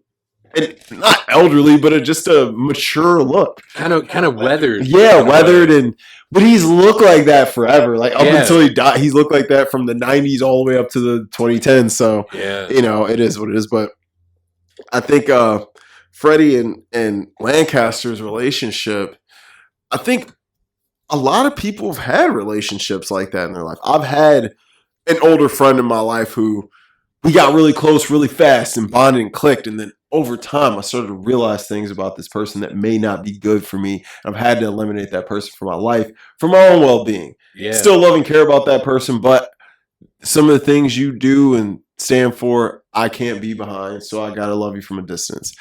And that's what it comes to with Freddie. And that's what he realizes Lancaster is, because even when he's getting ready to leave the UK, he tells him, you know, essentially, I got to go do my own thing, but you know, I hope we do meet up again in the next life. Yeah, in the next life. And he's like, if I see you in the next life, you will be my sworn enemy. Yeah. And I'm like, well, goddamn, who's the mature one here? Who really grew on this journey? Freddie grew. But he's smiling when he says it, though. He is, but which is weird to me. Like, it's sinister, though. It is very sinister. Like, because it's like, I don't think you're being so. I think you're like, either you take me all now or nothing at all. Yeah. You know, there was all or nothing with Lancaster. Yeah, it was. And Freddie was realizing, like, you know, it can't always be like that. Yeah. You have to take me as I am. Why do I have to give all of myself to you, but you give none of yourself to me? Yeah. So the relationship, after a while, at first Freddie felt like this guy's doing everything for me. And after a while, Freddie's starting to feel used. Yeah. He's starting to feel like, well, who the hell am I to this guy?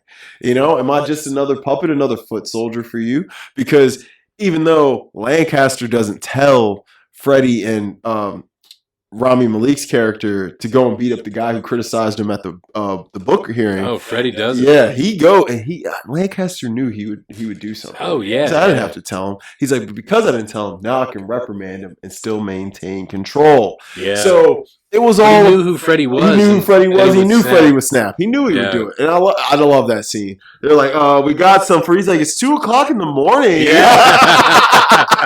That's a great scene.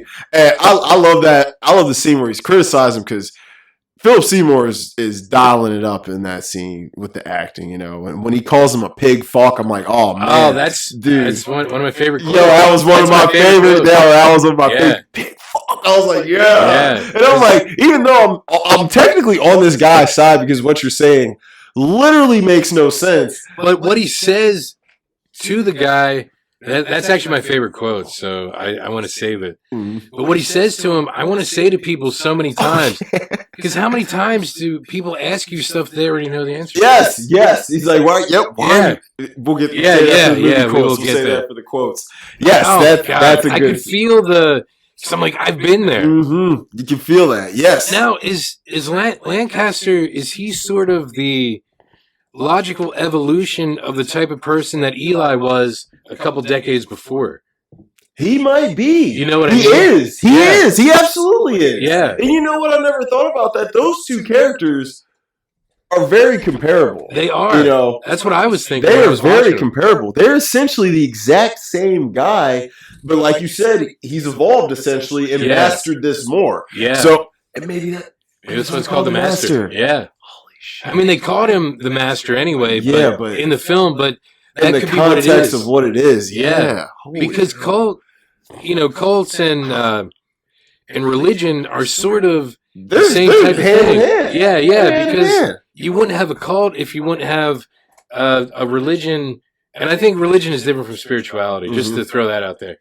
A religion has like the groundwork. Yep. Yeah. And then cults just kind of build upon that and use it and abuse it. Mm-hmm. I mean, every religion was a cult at one point. Yeah, that's true. You know what I'm saying? It started small. Yeah. Everything started small. Yeah. And then it grew to the point where now it's not a cult. Now it's a religion. Now it's a way of life. Yeah. You know, so, but at some point through history, a group of guys sat around and one of them had some ideas and he got the rest of them to go along with it. Yeah. You know what I'm saying? So, look at Charlie Manson, bro. You give people ass and tell them shit, they'll follow you. Well, someone said something to me the other day about something someone else said, and I was like, I just said this off the top of my head, and it made so much sense after I said it. If believing anything this person says is a religion, I would be an atheist. Yeah, I like it. That's a good quote. Yeah, that's a good life quote. I'll probably start throwing that around. Yeah, if believing anything you say, like whoever it is, I'm an atheist. Yep. I ain't listening to your ass at all. Yeah, exactly. Because I know you too well to believe you. Hell yeah. But I think that's sort of how it goes along. If you don't feel that way, like you'll believe what someone says because why would they lie to you? Yeah. And I think that's who Freddie is. He's trusting and naive starting out. Yes. And then, like you said, by the end, he's like, why, like you said, why do I have to give all of me and you give me nothing? And you just use me and then throw me out? Yep. And then because especially when it really clicks, because obviously we know Freddie's probably craving a father, brotherly, just a family type figure, craving a family. And honestly, you need testosterone in your life, and you need estrogen in your life for that balance. For the balance, yeah. And his life was really unbalanced. Oh yeah, I mean, look how he went about women. Yeah, he was so. It was like he's never asked a girl in his life. Like he asked the girl to come down to his dark room and get drunk off his weird alcohol, and he tried to hook up with. It was just so uncomfortable. I was like, if I was a girl, I'd be like, I gotta go too. Yeah, like he's not good in social situations. Yeah, not at all. But he's never had probably that balance in his life, so he knows how to treat women, but also how to get along with men. Yeah. Yeah. So and that's coming from the military too. Yeah. Being surrounded by men, you're seamen, Navy SEALs. Yep, you're surrounded by seamen. So and they don't really. How are they going to treat women when they're on leave? Yeah. Not very nice. Yeah, because they're like, look, I'm just trying to have as much fun as I can and get through this shit. So I mean, but you see Freddie evolve with each major event in the film. So we just discussed him going and beating up the guy. And then the next major point is when they go to jail. Yeah. And Lancaster's son is talking to Freddie, and Freddie's like, you should be so happy it's your dad and lucky. And he's like, that motherfucker's a piece of shit. He's making all this shit up. And Freddie gets highly offended. You're not going to talk about your dad like that. To the point where Freddie's ready to fight the kid. Yeah. And, And they're in Philly actually at the time. Yeah. And the cops pull up and essentially accuse them of essentially stealing money Yes. from these organizations. Yeah. And so Lancaster gets arrested, and Freddie ain't having it. You know, he goes insane. Gotta give it to him. Dude fought like 7 cops, bro. He was going crazy. Honestly, it sounds terrible. Because it was the 50s, thank God he was white. Yeah, oh my Lord. I mean, dude, look, Yeah. Freddie, listen, Freddie wouldn't have did that if he was black in the 50s. Yeah. He'd be like, all right, Lance, I'll see you. You're on your Get own, out. brother. He'd probably actually go inside. Yeah. You know, he's like, I'm out of here, buddy. Yeah, peace out. Yeah, I gotta hide until the berries and cherries go away. So Freddie goes crazy, and of course he gets arrested too. Yeah. And in this moment is the turning point. Yeah, when they're in jail. When they're in jail. Yeah. And they have a crazy argument where they both lay out what they think is wrong with each other, character flaws, everything. And Freddie loses his goddamn mind and destroys a jail cell. First of all, any toilet that breaks that easy, I don't want. Yeah. All right, I feel like he spit on it and it shattered. But he did kick it kind of hard. But he destroyed the bed. He destroyed the toilet. And where are the cops at? You know That's what I a mean? good question. Like, Yeah, you 'cause can you hear can't another even hear it. cellmate yelling, but where Yeah. are the cops? I'd immediately be like, what? You hear ceramic shattering. Like, Yeah. I'd be like, dude, what is happening? You know? That's a thumper number. Yeah. Is what that is, man. And it's like, now you're going to have to piss on yourself, buddy. Good job. Yeah. So yeah, these guys are in jail, and they like Lancaster tells Freddie, he's like, no one likes you but me. Yeah. No one likes you but me. And Freddie tells him, you're making all your bullshit up. This shit is fake. Yada yada. And so I'm guessing Freddie had to stay in jail longer for assault on officers and probably destroying the cell. Yeah. Because Lancaster gets out before him. He does. And they await his arrival. And they have a nice little bro out moment. But it seems like Lancaster's the only one who wanted him back. Oh, he is. Yeah, absolutely. Yeah. Because remember, the daughter was a little bitch. Oh, she she tried was to get at him, and he said no, being a good guy. Yeah. And she got mad and tried to make it seem like he was trying to, do stuff. Yeah. And so you got Rami Malek's character denouncing him, the daughter denouncing him, the wife denouncing him because she don't like that he's drunk. Yeah. And she knows, and like I said, I think where the homoeroticism does come in, I don't feel they had any chemistry there, but where I think people saw that is Philip Seymour was so enamored with this young man. Yeah. And she's like, bro, he wants to go wank in the bathroom instead of coming and laying with me. Yeah. And he's thinking about this boy all the time. Well, she was pregnant at the time, though. You still getting it in? Well, I know, but who knows what type of if she had any issues or not. I don't think she did. She probably didn't, but I'm just saying because she seemed pretty mad. Because if she had issues, she probably go in the bathroom and. I'm surprised they weren't playing the song "Hand Jive" in that scene. Doesn't fit the time period. Yeah, well, Willie and the Hand Jive came out in the '50s. Did it? Yeah. Okay. And "Born to Hand Jive" was in Greece. I don't know if that was a remake of a '50s song or not. We'll ask PTA on the director's cut. Throw that in. He'll be like, "Fuck off." I mean, Billy Squier had "Stroke Me," but that was like the late '70s, early '80s.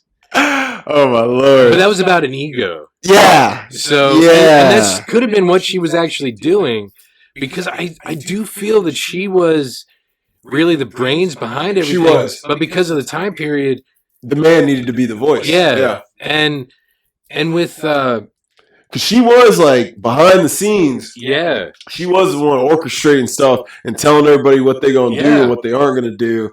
And she was, because she probably didn't tell Lancaster she was going to have that conversation with him. Oh yeah. And if he found out, he probably wouldn't say anything about it.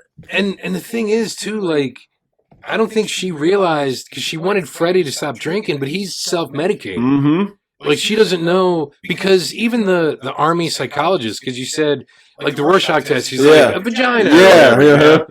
And a penis entering a vagina. Yeah. And it's like, what did they do to actually help him?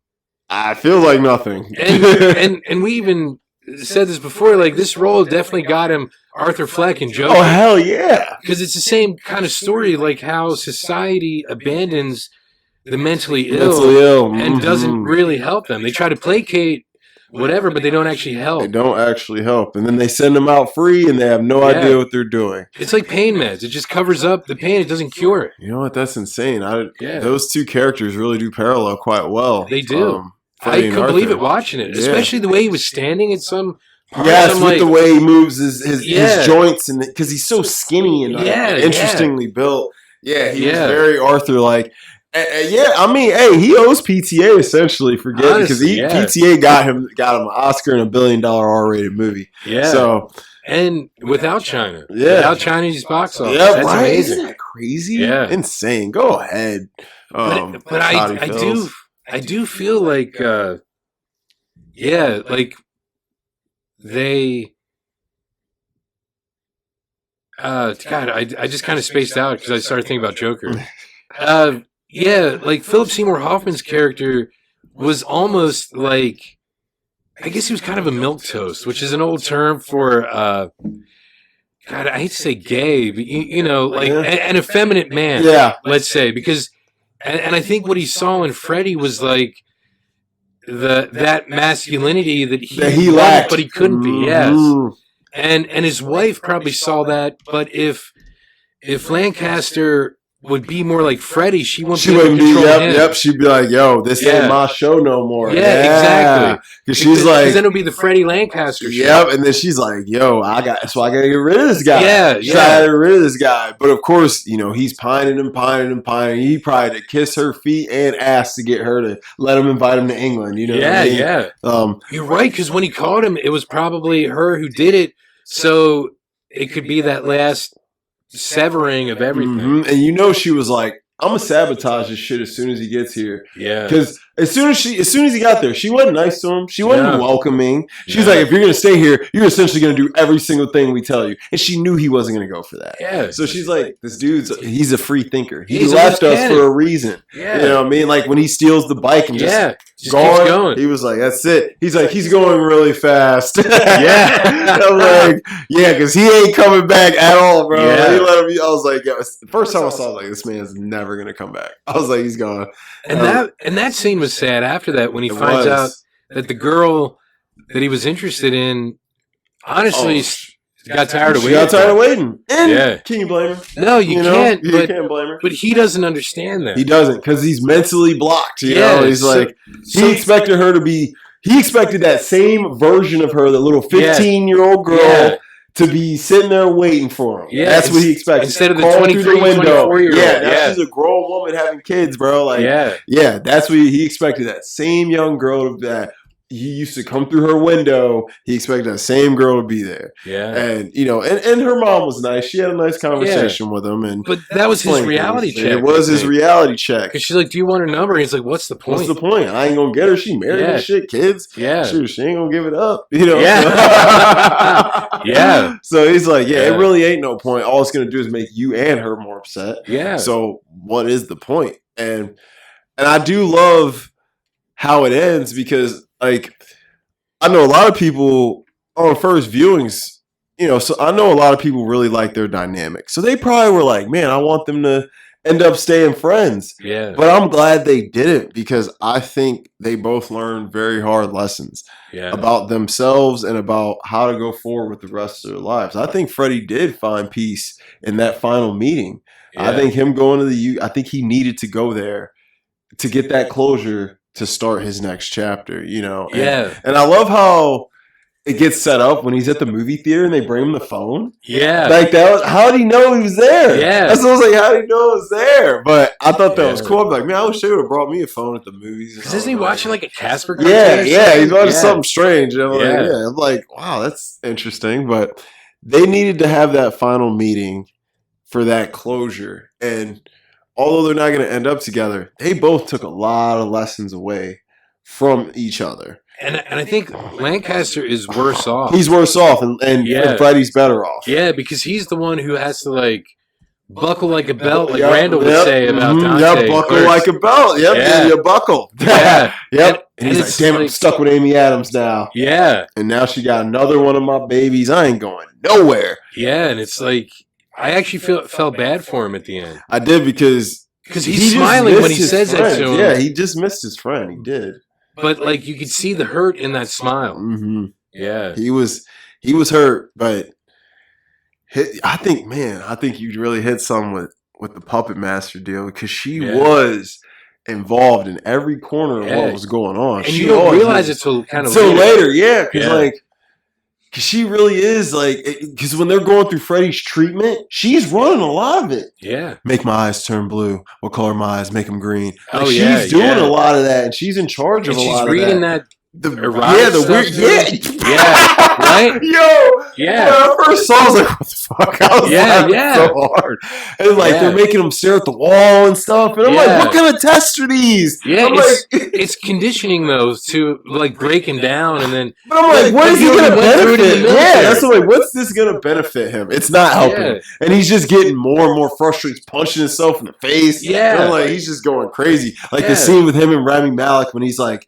Don't react. And he's just sitting there breaking him down, talking about the girl he loved and all that. Yeah. Freddy's like, don't he raise his fist at him at one point? Yeah.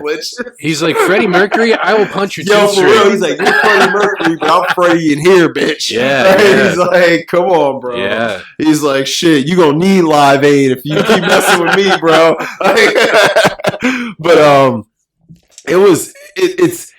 God, it's the progression. One thing I love about when we break these down, you just realize shit and themes that you just don't think about as you watch it. Yeah. Because I'm like, now, like, the whole Amy Adams being a puppet master, she really is the voice of what they call it, God damn it, why can't I remember what they call the religion? Yeah, well, whatever movement it was. It's was called, really her thing. It's got a specific name, but it's hers. It is hers. Like, and he's the messenger. Yeah, he's the one delivering my message. Yeah, it's almost like a president. Like, presidents only can have so much power. Their voice, or like the Pope. He's just a figurehead. He's a figurehead. Don't shoot the messenger. Yeah. I didn't come up with this stuff. Mm-hmm. I'm just a dude in white. Yep, real shit with a big tall hat on. Yeah. So I do think that.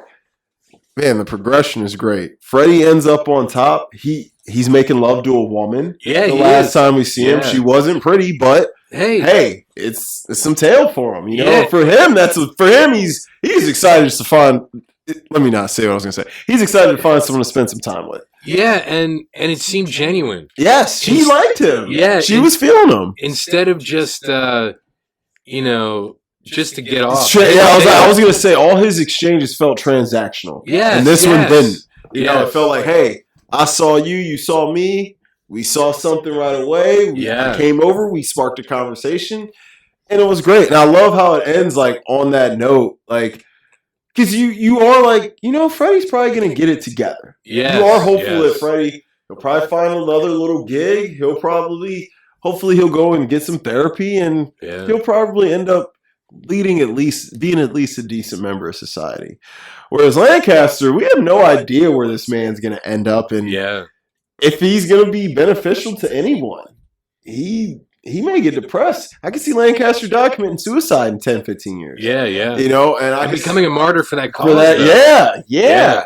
And so it's called The Cause, right? It might actually be. It's called The Cause. Yeah. It's The Cause. Wow. I'm like, that's what it is. So I can see him easily killing himself after this. And it would be unfortunate, but I don't think anyone would be shocked that it would come. Yeah. So I think this was a incredibly powerful film. The acting is A1. They both got Oscar noms, and I think Philip Seymour should have won. Unfortunately, Joaquin lost to Daniel Day-Lewis. So, I mean, was that with Lincoln? Yep. So, what do you do? Wow. And Lincoln deserved to win, dude. Daniel Day is the only reason that movie's watchable. So, I think it's a fantastic film. I think I'm glad you had me watch it. Yeah, I'm like, it's definitely one everyone should see at least once. Because I think there's a lot to take away from, even if it's not your cup of tea. Because there's a lot of people like, I don't like this movie. But then there's people who watch it on repeat viewings and like, you know what? Watching it again, I took a lot more away from it. But let's talk about some of the questions. Okay. So who's the MVP? for me, I thought Amy Adams. Really, a lot of people. She got an Oscar nom as well. Believe it or not, because as it progressed, I realized one, I'd never seen her in a role like this, and very stoic, strong. Yes, and still kind of subdued because of the time period. Yeah. But when I realized she was actually the reason everything was moving forward, and she ends up carrying really the weight of the cause on her shoulders. Yeah. So as great as Freddie and Lancaster were, as portrayed by Joaquin and Philip Seymour, like, I think without her in there, I don't know who else could have done that in that way. And I know that sounds strange because there's probably a lot of actresses that could have, but she brought something different to it. Yeah, she did. She gave a performance like we never really seen from her. Yeah. Because at that point, she was critically acclaimed at that point, but she was much more fun, lighthearted kind of roles. I mean, The Fighter, she was a gritty character in that movie, but she was like, dude, she was coming off like the Muppet movie and like stuff like that. Like, and she was Enchanted, like she was doing fun, like more Julie and Julia. Yeah, great film though. Yeah, that is a great Meryl film. Streep. Yeah, I mean, come on. Yeah, but she was. I didn't see her career going to something like The Master, but then after The Master, she just. Like God, Man of Steel, she kept going up. Yeah. She did Man of Steel, but then she did The Master and she did like American Hustle and she did like Arrival and then she did that's like, right. You know, she really started sinking her teeth into some of these roles after that, and I think PTA brought that confidence out of her. Yeah, I think his direction really, I think, was something for her. And I think her portrayal of Lois Lane owes a lot to this character, though. Like the way she played it, because Lois Lane has to be like that hard-ass reporter who doesn't take shit from anybody. Yep, she can. Amy Adams, look, if I was going to a girl fight, I'll bring Amy Adams. I feel like she'd knock a bitch out. Yeah, real. She might. Oh, she might. She looks sweet. She does, but she can get gritty, man. Yeah. She can get gritty. She got gritty in The Master, The Fighter. Like, she can get gritty. Arrival, she's even kind of like scary and gritty. My MVP, Philip Seymour, man. Yeah. That performance, it's my favorite from him, even more than Capote. Really? And he's incredible in Capote. But The Master's a better movie than Capote, so that can have something to do with it. And Capote, he was the main character. Maybe he's better. He's a supporting man. Yeah, in my eyes, he's the king of supporting. Yeah, he's incredible. Because he can make anyone else's performance He elevates them. Yeah. He elevated Mark Wahlberg and Boogie Nights. You know, he elevated Joaquin in this. Yeah. So I do think he is more of a strong supporting guy, even though I would totally have him star in my movie. But he brought something to this that I just don't know who else would have brought at that time in 2012. It's just Philip Seymour was a one of a kind, and is something about this man's acting style just always resonated with me because he can carry film. Synecdoche, New York, you gotta watch that. Yeah. That's his movie. He's the main guy, and he carries that one. Yeah, but he's incredible. He's MVP. So for me, so who you got for peak season, top of the mountain? I put Philip Seymour Hoffman. Actually, I also put Philip Seymour. I said if not him, there's no one else. Everyone else has topped this in this film. Yeah, you know, Joaquin's would clearly be the Joker. Yeah, Amy Adams, I'd probably say is Arrival.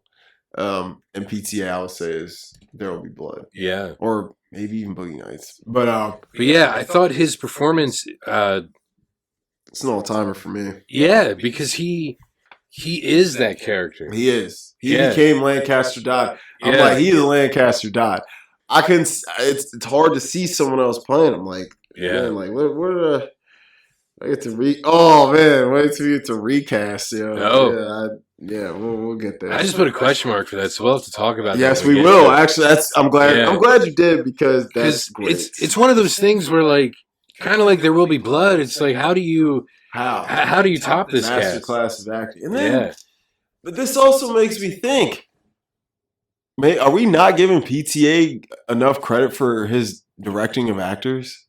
And honestly, if he writes his screenplays, because he writes all his stuff all of them, with these people in mind, is he a genius in knowing like who to put casting where and writing? Yeah. He's kind of like. It's kind of Tarantino level in that way. 'Cause who would have thought of Joaquin Phoenix, 11 years ago Yeah. for that role? I think he said he was. I think he might have said he was watching Walk the Line. Oh, really? And Yeah, was Walk the like- Line was yeah, before yeah. that. I think he was saying he was watching Walk the Line and was like, "This guy isn't used enough or properly. I Yeah. want to use him." And he just, I mean, He was incredible that in Walk the Line. Yeah. Oh my god. Like yeah. he was great, and like he did like We Own the Night and stuff like that. But Oh, The yeah. Master, I feel like, was really his coming out party. Yeah. He was already like in his 40s. Yeah, because remember, like, Gladiator. Oh, yeah. He was young in Commodus, he Gladiator. was amazing as Commodus. Yeah. That was the one that showed the world Yeah. maybe he is as good as River. Because when he was a kid and he was Leaf Phoenix, he was Mhm. in Space Camp and Parenthood. Mm-hmm. And I'm Mhm. sure he was in other things after that, but like a year or more after Parenthood is when River passed. Mm-hmm. So I'm not sure. Honestly, before Gladiator, I don't really know. Yeah, He may have taken a lot of time off. He did. He had to. Yeah, Gladiator because- was it. That was the one. And that kind of launched him. and he was kind in of the consciousness spaced out again. between. It wasn't like he did Yeah. Gladiator and just was running with Yeah, the Rock. no. I say he really started running with the Rock after The Master. Yeah, Because that's when because then you got Inherent Vice, you got he did Beau is Afraid, he did Joker. Now Yeah. he's about to do the Joker Ridley Scott 2. one. Oh, Joker 2 oh, and, yeah, Napoleon. Napoleon. I'm like Yeah. some historical figure I can't think of at the moment. Yeah. I'm like he really hit the gas after this film. Like, and I Yeah. think this film showed the world like, wow, this guy's hella talented. So Yeah, obviously yeah. he's getting more looks after you get an Oscar nom. But yeah, I have Philip Seymour for the top of the mountain there. yeah. Best quotes. All right. If you already know the answers to your questions, then why ask pig fuck? Yep. That's my favorite quote in the entire It's a film. great quote, Yeah. and I won't repeat it because I actually had that one as well. That's just my favorite. Because it's true, because we've all been there where you're like, why the fuck are you asking me something when you already know? You're just trying to piss me off. You're just Yeah. being an asshole to be an asshole. Yeah. Like, if you want to discuss something with me, discuss something with me. Don't undermine me. And Yeah. that's exactly what he was doing to him. Sure, you may be right, guy, but there's a way to go about doing things. You're just being a rude, pretentious ass. Yeah. You think you know everything. Cool, you're smart. Congratulations. Like, fuck off. Yeah. So, I mean, for real. No, yeah, that's yeah. exactly how I felt. Because I'm like, although I think Lancaster Dodd is chatting up shit, I'm with you on this and the treatment you're getting from this guy. Fuck this Yeah. guy. Yeah. So I won't say that one. I got this one I love. I am a writer, a doctor, a nuclear physicist, and a theoretical philosopher. But above all, I am a man, a hopeless, inquisitive man, just like you. And that's one of the first things he says to Freddy's character. Yeah. And that spoke volumes to me because, in his mind, even though he probably ain't all these things, in his mind he is, but he does still understand I'm a mortal being just like you. No matter where I've been and what my footsteps have done and what yours have, you and I are still the same. Yeah. You and I breathe air, you and I drink liquor, Yeah. Yeah. Yeah. and you and I get Pain along. thinner. Pain thinner, yeah. One shot of that shit, I feel like you're face down. Yeah. Yeah. And he's like, "Is it poison? Not if you drink it smart." I'm like, "If you have to tell me how to drink this, I'm Yeah. scared." Yeah. Yeah. So I got another one. Did you have any more? No, I believe it or not, that one blew me away. It was great. Yeah. Have you ever killed anyone? Yes. Who? Japson Moore. Yeah. Oh, yeah. Yeah. I just Yeah. love how he says it. Like, Yeah. excuse me, guys, but it was, of course, the fist of time. It was post World War II. And But that's it's the just mentality. it's just how casually he says it Yeah. is just shows you how effed up the military can make you mentally. That's Yeah. what I took away from the quote. Like, it was Yeah. fun. I did chuckle at it the way he delivered the line, but I didn't put it in there to be funny. I think it was a very powerful thing to say because he so casually said it like it was nothing. Like, that's what I do. Yeah. And you've been conditioned to do that. It's so crazy. Like, you think somebody would be like, well, I'd really rather not talk about that, or I have, but let's not. No, he dropped some more, no problem. Yeah. I got two more.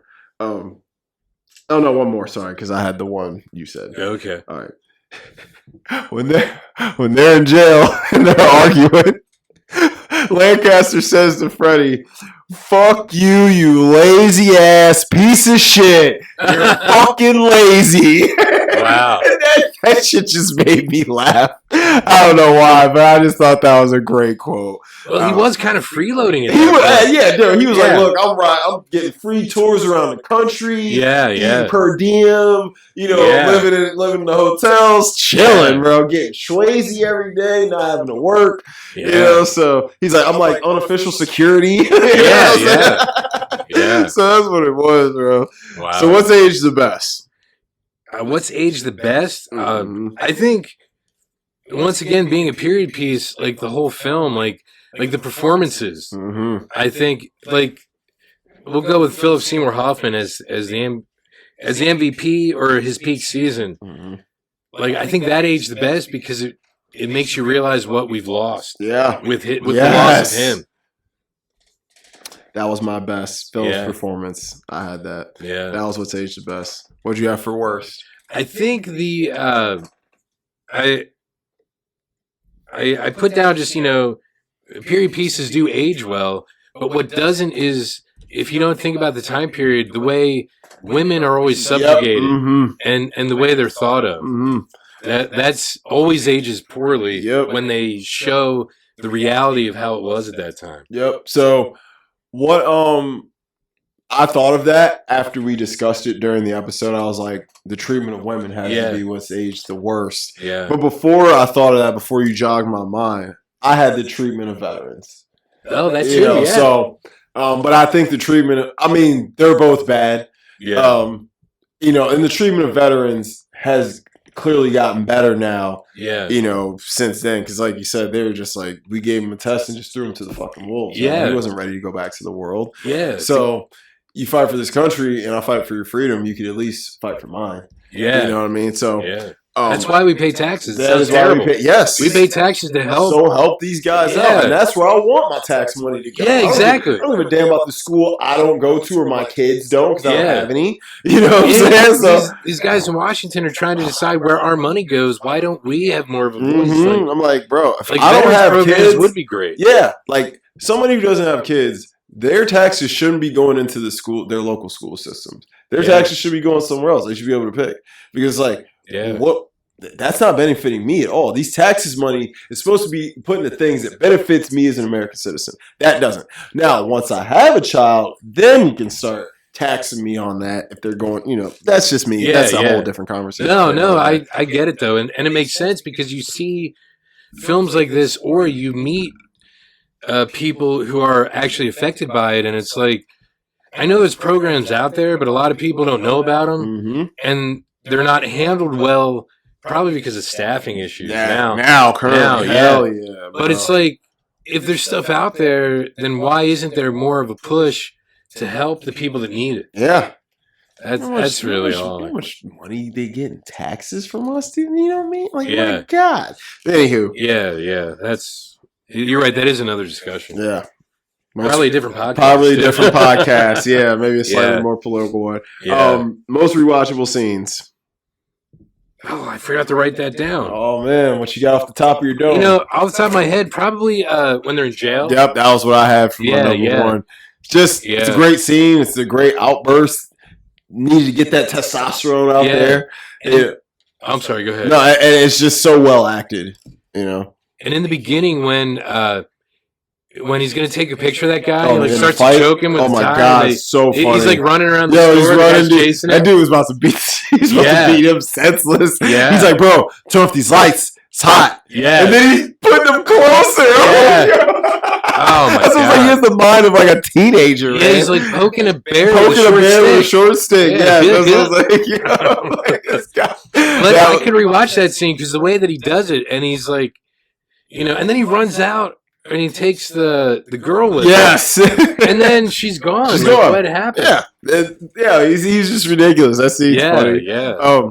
Another rewatchable scene I had was, of course, the boat scene, the rapid fire questions. Oh yeah. That scene gives me chills every time. So she when he asks him if he ever slept with a family member, and he just tells him, yes, I slept with my aunt. He didn't hesitate or nothing. And you can tell Lancaster died, a guy who's probably not shaken up by too much stuff you tell him. He was shooken up. Yeah. Because he asked him more than once because I think he either A, thought he was lying or he was just in complete disbelief of what he just heard. Yeah. So could be both. Both, probably. Yeah. And he was like, because he questions them on the question and he answers it not blinking without hesitation. You know he's telling the truth. Yeah. So you're like, Jesus Christ, this kid's lost. You know what I mean? This guy slept with his aunt. You know what I mean? It's like, and he asked some wife, he said, I was drunk and she looked good. It's like, but the thing is, like, she would have been part of it too. oh yeah, she's just because she probably wasn't crazy. drunk. She might have a little bit. Yeah, probably not maybe. as drunk as him though. Yeah, he yeah. drinking that stuff. You know, this dude was probably schlossed. And Yeah, she was probably like gasoline and paint. Yeah, bro. He's like, shit, just put a match down my mouth. Yeah. You know, see if I explode on impact. Cool. So yeah, I had those for rewatchable scenes. All right, yeah, we did rewatchable. So best character. I put Lancaster, Mm-hmm. and for the worst, I actually put Freddy, but only because of him in the beginning, how he acts. Like we talked about how his character arc, he matures by the end. Mm-hmm. But like I'm thinking more of how he was like the first half of the film, Yeah, which and he was a pretty shitty oh, it's character. terrible. Yeah, exactly. he was horrible. But I guess so was Lancaster though. Mm-hmm. So Who's really worse between the two? yeah, It's a Daniel Lancaster Plainview. doesn't change. It's a Daniel Plainview and Eli Sunday situation where it's Yeah. like, in all honesty, I think Daniel's a better guy, and in this situation, I think Freddy's a better guy. Yeah, I had best character is Freddy. wow. And because I think he has the most character progression. He And grows the most. Yeah, he grows yeah. the most. And he does, by the end, he is trying to better himself. Yeah, you can tell he is. Yeah. But this journey was needed for that. Yeah. So, in a way, we have to thank Lancaster for saving Freddy. yeah, He because saved was Freddy and lost. destroyed himself. Yeah. So it's like, it's crazy. And the worst character I have is the Dodd family. Wait, so I'm sorry, but before, so if he saved Freddy and destroyed himself, does that make him like a Christ figure? He's the master. Yeah. I think it makes him.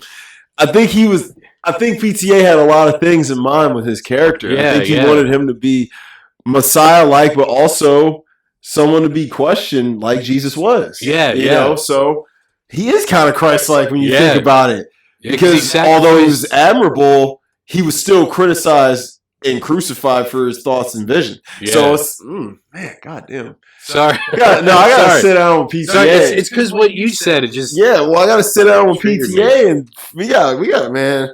At some point, we gotta hit it big, so he'll come and talk to us. Yeah, that we'll would get be him on. great. Dude, that'd be insane. honestly, I'd love to talk to him just because I'm watching his movies now. And Yeah. like, I don't even know what How? to say. like, how do you come up with this stuff dude? Yeah, and get it so refined and so dude, it's so tight, Perfect, and just yeah. like so, like just so executed so well. But yeah. I had the Dodd family as the worst character, excluding Lancaster. No, yeah, because like his kids and his wife. His kids and his wife, they're Yeah. terrible. Yeah, But I liked him. yeah. And even though he wasn't perfect, I still liked him, and I thought he was good for Freddy in a lot of ways.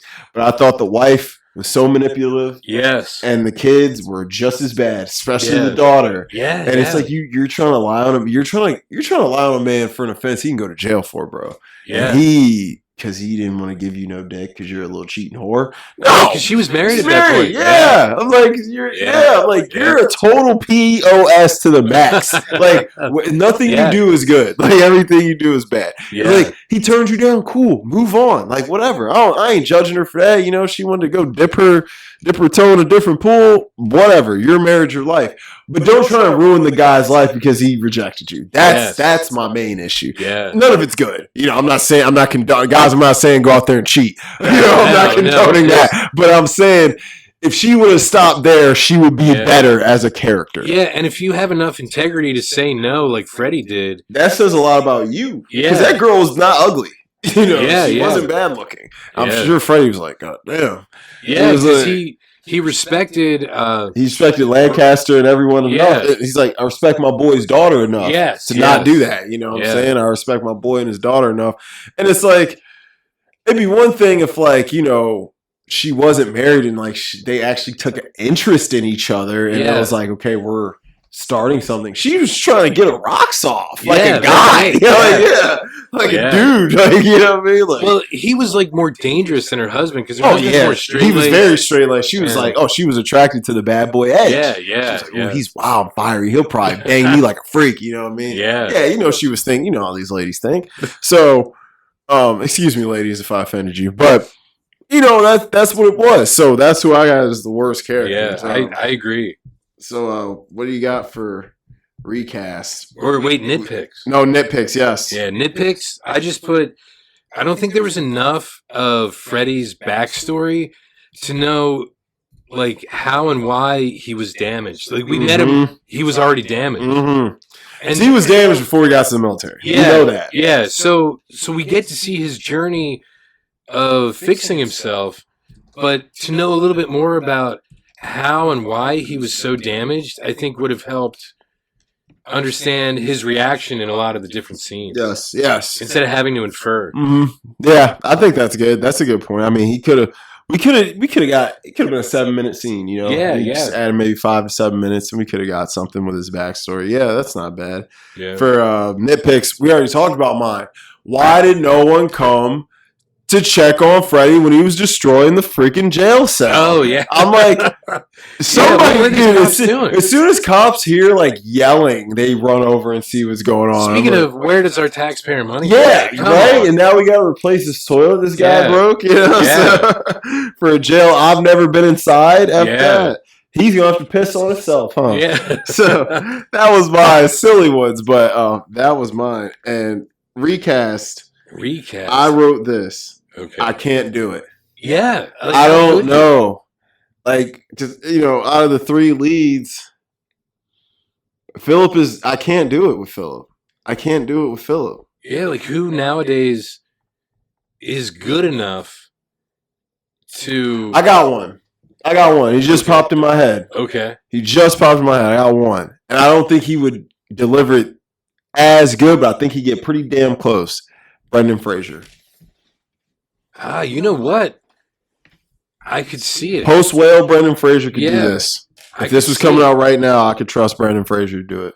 Look, I think he could have done it even before the Whale. To be honest, he could have. But you know what? Because I've seen young then though. He's the right age now. Well, I've seen like the way that he plays. I've talked before about Robot Man and Doom Patrol. The way that he plays that character and the emotions that he has to go through because of that character arc. There's a lot that actually happens to him over the course of the 4 seasons of the show. Like, I could actually see it. Because he's so much better than anyone ever gave him credit for. Oh, yeah, for sure. I mean, if you think of Encino Man or George of the Jungle or whatever. Airheads. Dudley Do-Right, one of the worst movies ever made. but, you know, obviously, he's probably better known as Rick O'Connell from the Mummy franchise, but I think he could do it because he has the passion and the chops to be able to do it. So who do you think could be a good Freddy? You know what? I think I'm gonna go with his Doom Patrol co-star Matt Bomer. Might be able to do it. He kind of looks like Henry Cavill. He was in the Magic Mike movies. Oh, all right. I know exactly who you're talking about.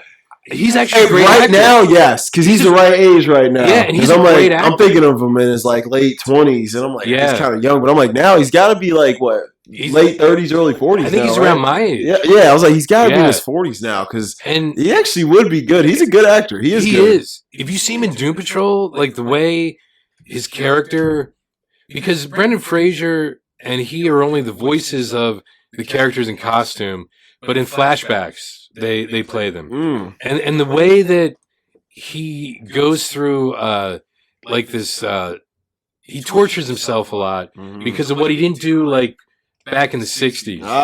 And the way that he does it, I could actually see him like excelling, especially if like it's the same director, let's say. Yeah. I think he could really draw out. PTA could do it. Yeah, those kinds of performances from those two guys. And they would already have the chemistry from working on Doom Patrol together. Oh, yeah. And I think that would work. And I think PTA would have a blast directing them too, especially Brendan. Oh, yeah. He probably watched The Whale and was like, I could direct the shit out of this guy. Oh, yeah, You yeah. know? He's like, if Aronofsky got that out of him, I could pull some heat out of this guy. And look, ever since, like, you know, Brendan Fraser's getting a little more svelte, because he had put on Yeah, some weight. put on some weight. That's what I'm saying. That's what I'm like right now. He'd be perfect for him. Yeah. This ain't early 2000s where he was jacked and like a heartthrob. This is like but he's in his early 50s. Yeah, he's that's what I'm like. He's perfect for it now. Yeah.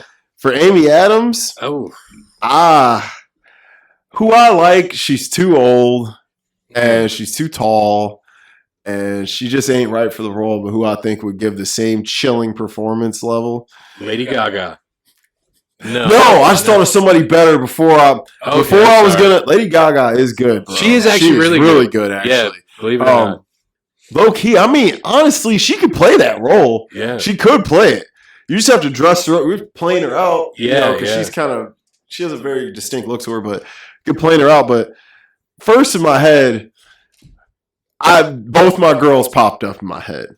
Kate Blanchett popped up first, but like I said, she's too old, too tall, too wrong for it. But she has the chops. But next to Brendan Fraser, she wouldn't look you're right. Yeah. Next to if we were doing a full recast, and she still looks young. Yeah, she's in mid 50s. Yeah, but she looks like late 40s, mid late 40s, and like she can be made up very nicely. Yeah. But you know who popped in my head right after her? My other girl, Emily Blunt.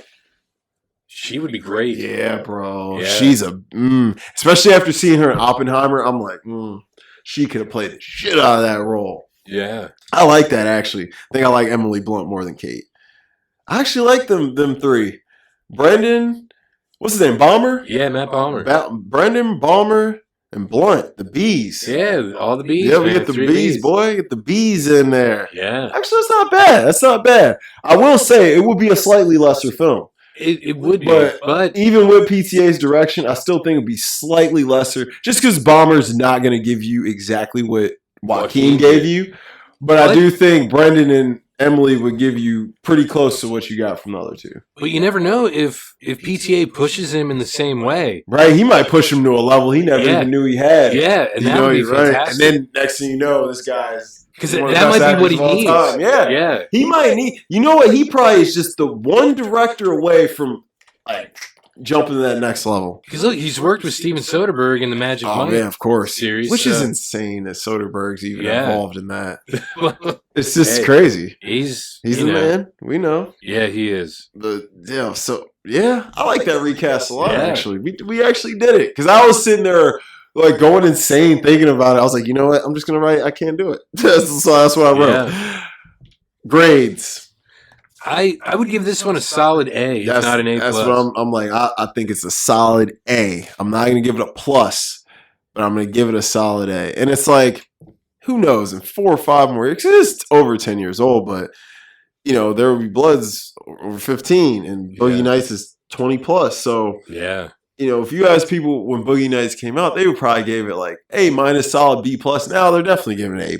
You know, so I think time will do this movie well. Even more time. I think if you ask me this in about 2030, I'll probably give this an A+. Because those performances, because by then we're probably going to be so far detached from performances that good. We're going to be craving something like that. Yeah. So I do think it'll go up later. So A is my final verdict. Anything else you want to add? Just I'm sad I didn't watch these sooner. I am too, buddy. Yeah, I know. That's okay. But you saw them now. Yeah, that's true. I'm making up for it. But now in PTA you trust. So now you understand when I'm like, bro, this dude is something else. Now you're like, yo, this motherfucker might have been alright. He might be right. You know, he's good, man. You're real good. But wait till I get you on Sean Baker. You're gonna appreciate him too. He's a very, very, very much lesser known director, but I'm telling you, dude. I'm telling you, he's the man. I know you've been saying it. He is the man, bro. Wait till you watch the Florida Project. You're gonna be like, I can't believe this. You're gonna be like, I cannot believe I've never seen this. So, guys, make sure you like and subscribe. Comment down below. Let us know what you think. What we get right, what we get wrong. What do you think about some of our theories? Because I think we both kind of stirred some stuff up in each other and probably brought out some perspectives you guys might have not thought of. So yeah, and if anyone knows Paul Thomas Anderson. Yeah. Just hit him up. Hit him up. Tell him. listen. Ask him what he thinks. Yeah, and tell him get in touch with us because I just got a lot of questions for him. Yeah, I ain't got no money for him, but he can do it out the kindness of his heart. Yeah. So guys, I'm Dom. I am Jamie, and this was the Cutting Room Floor.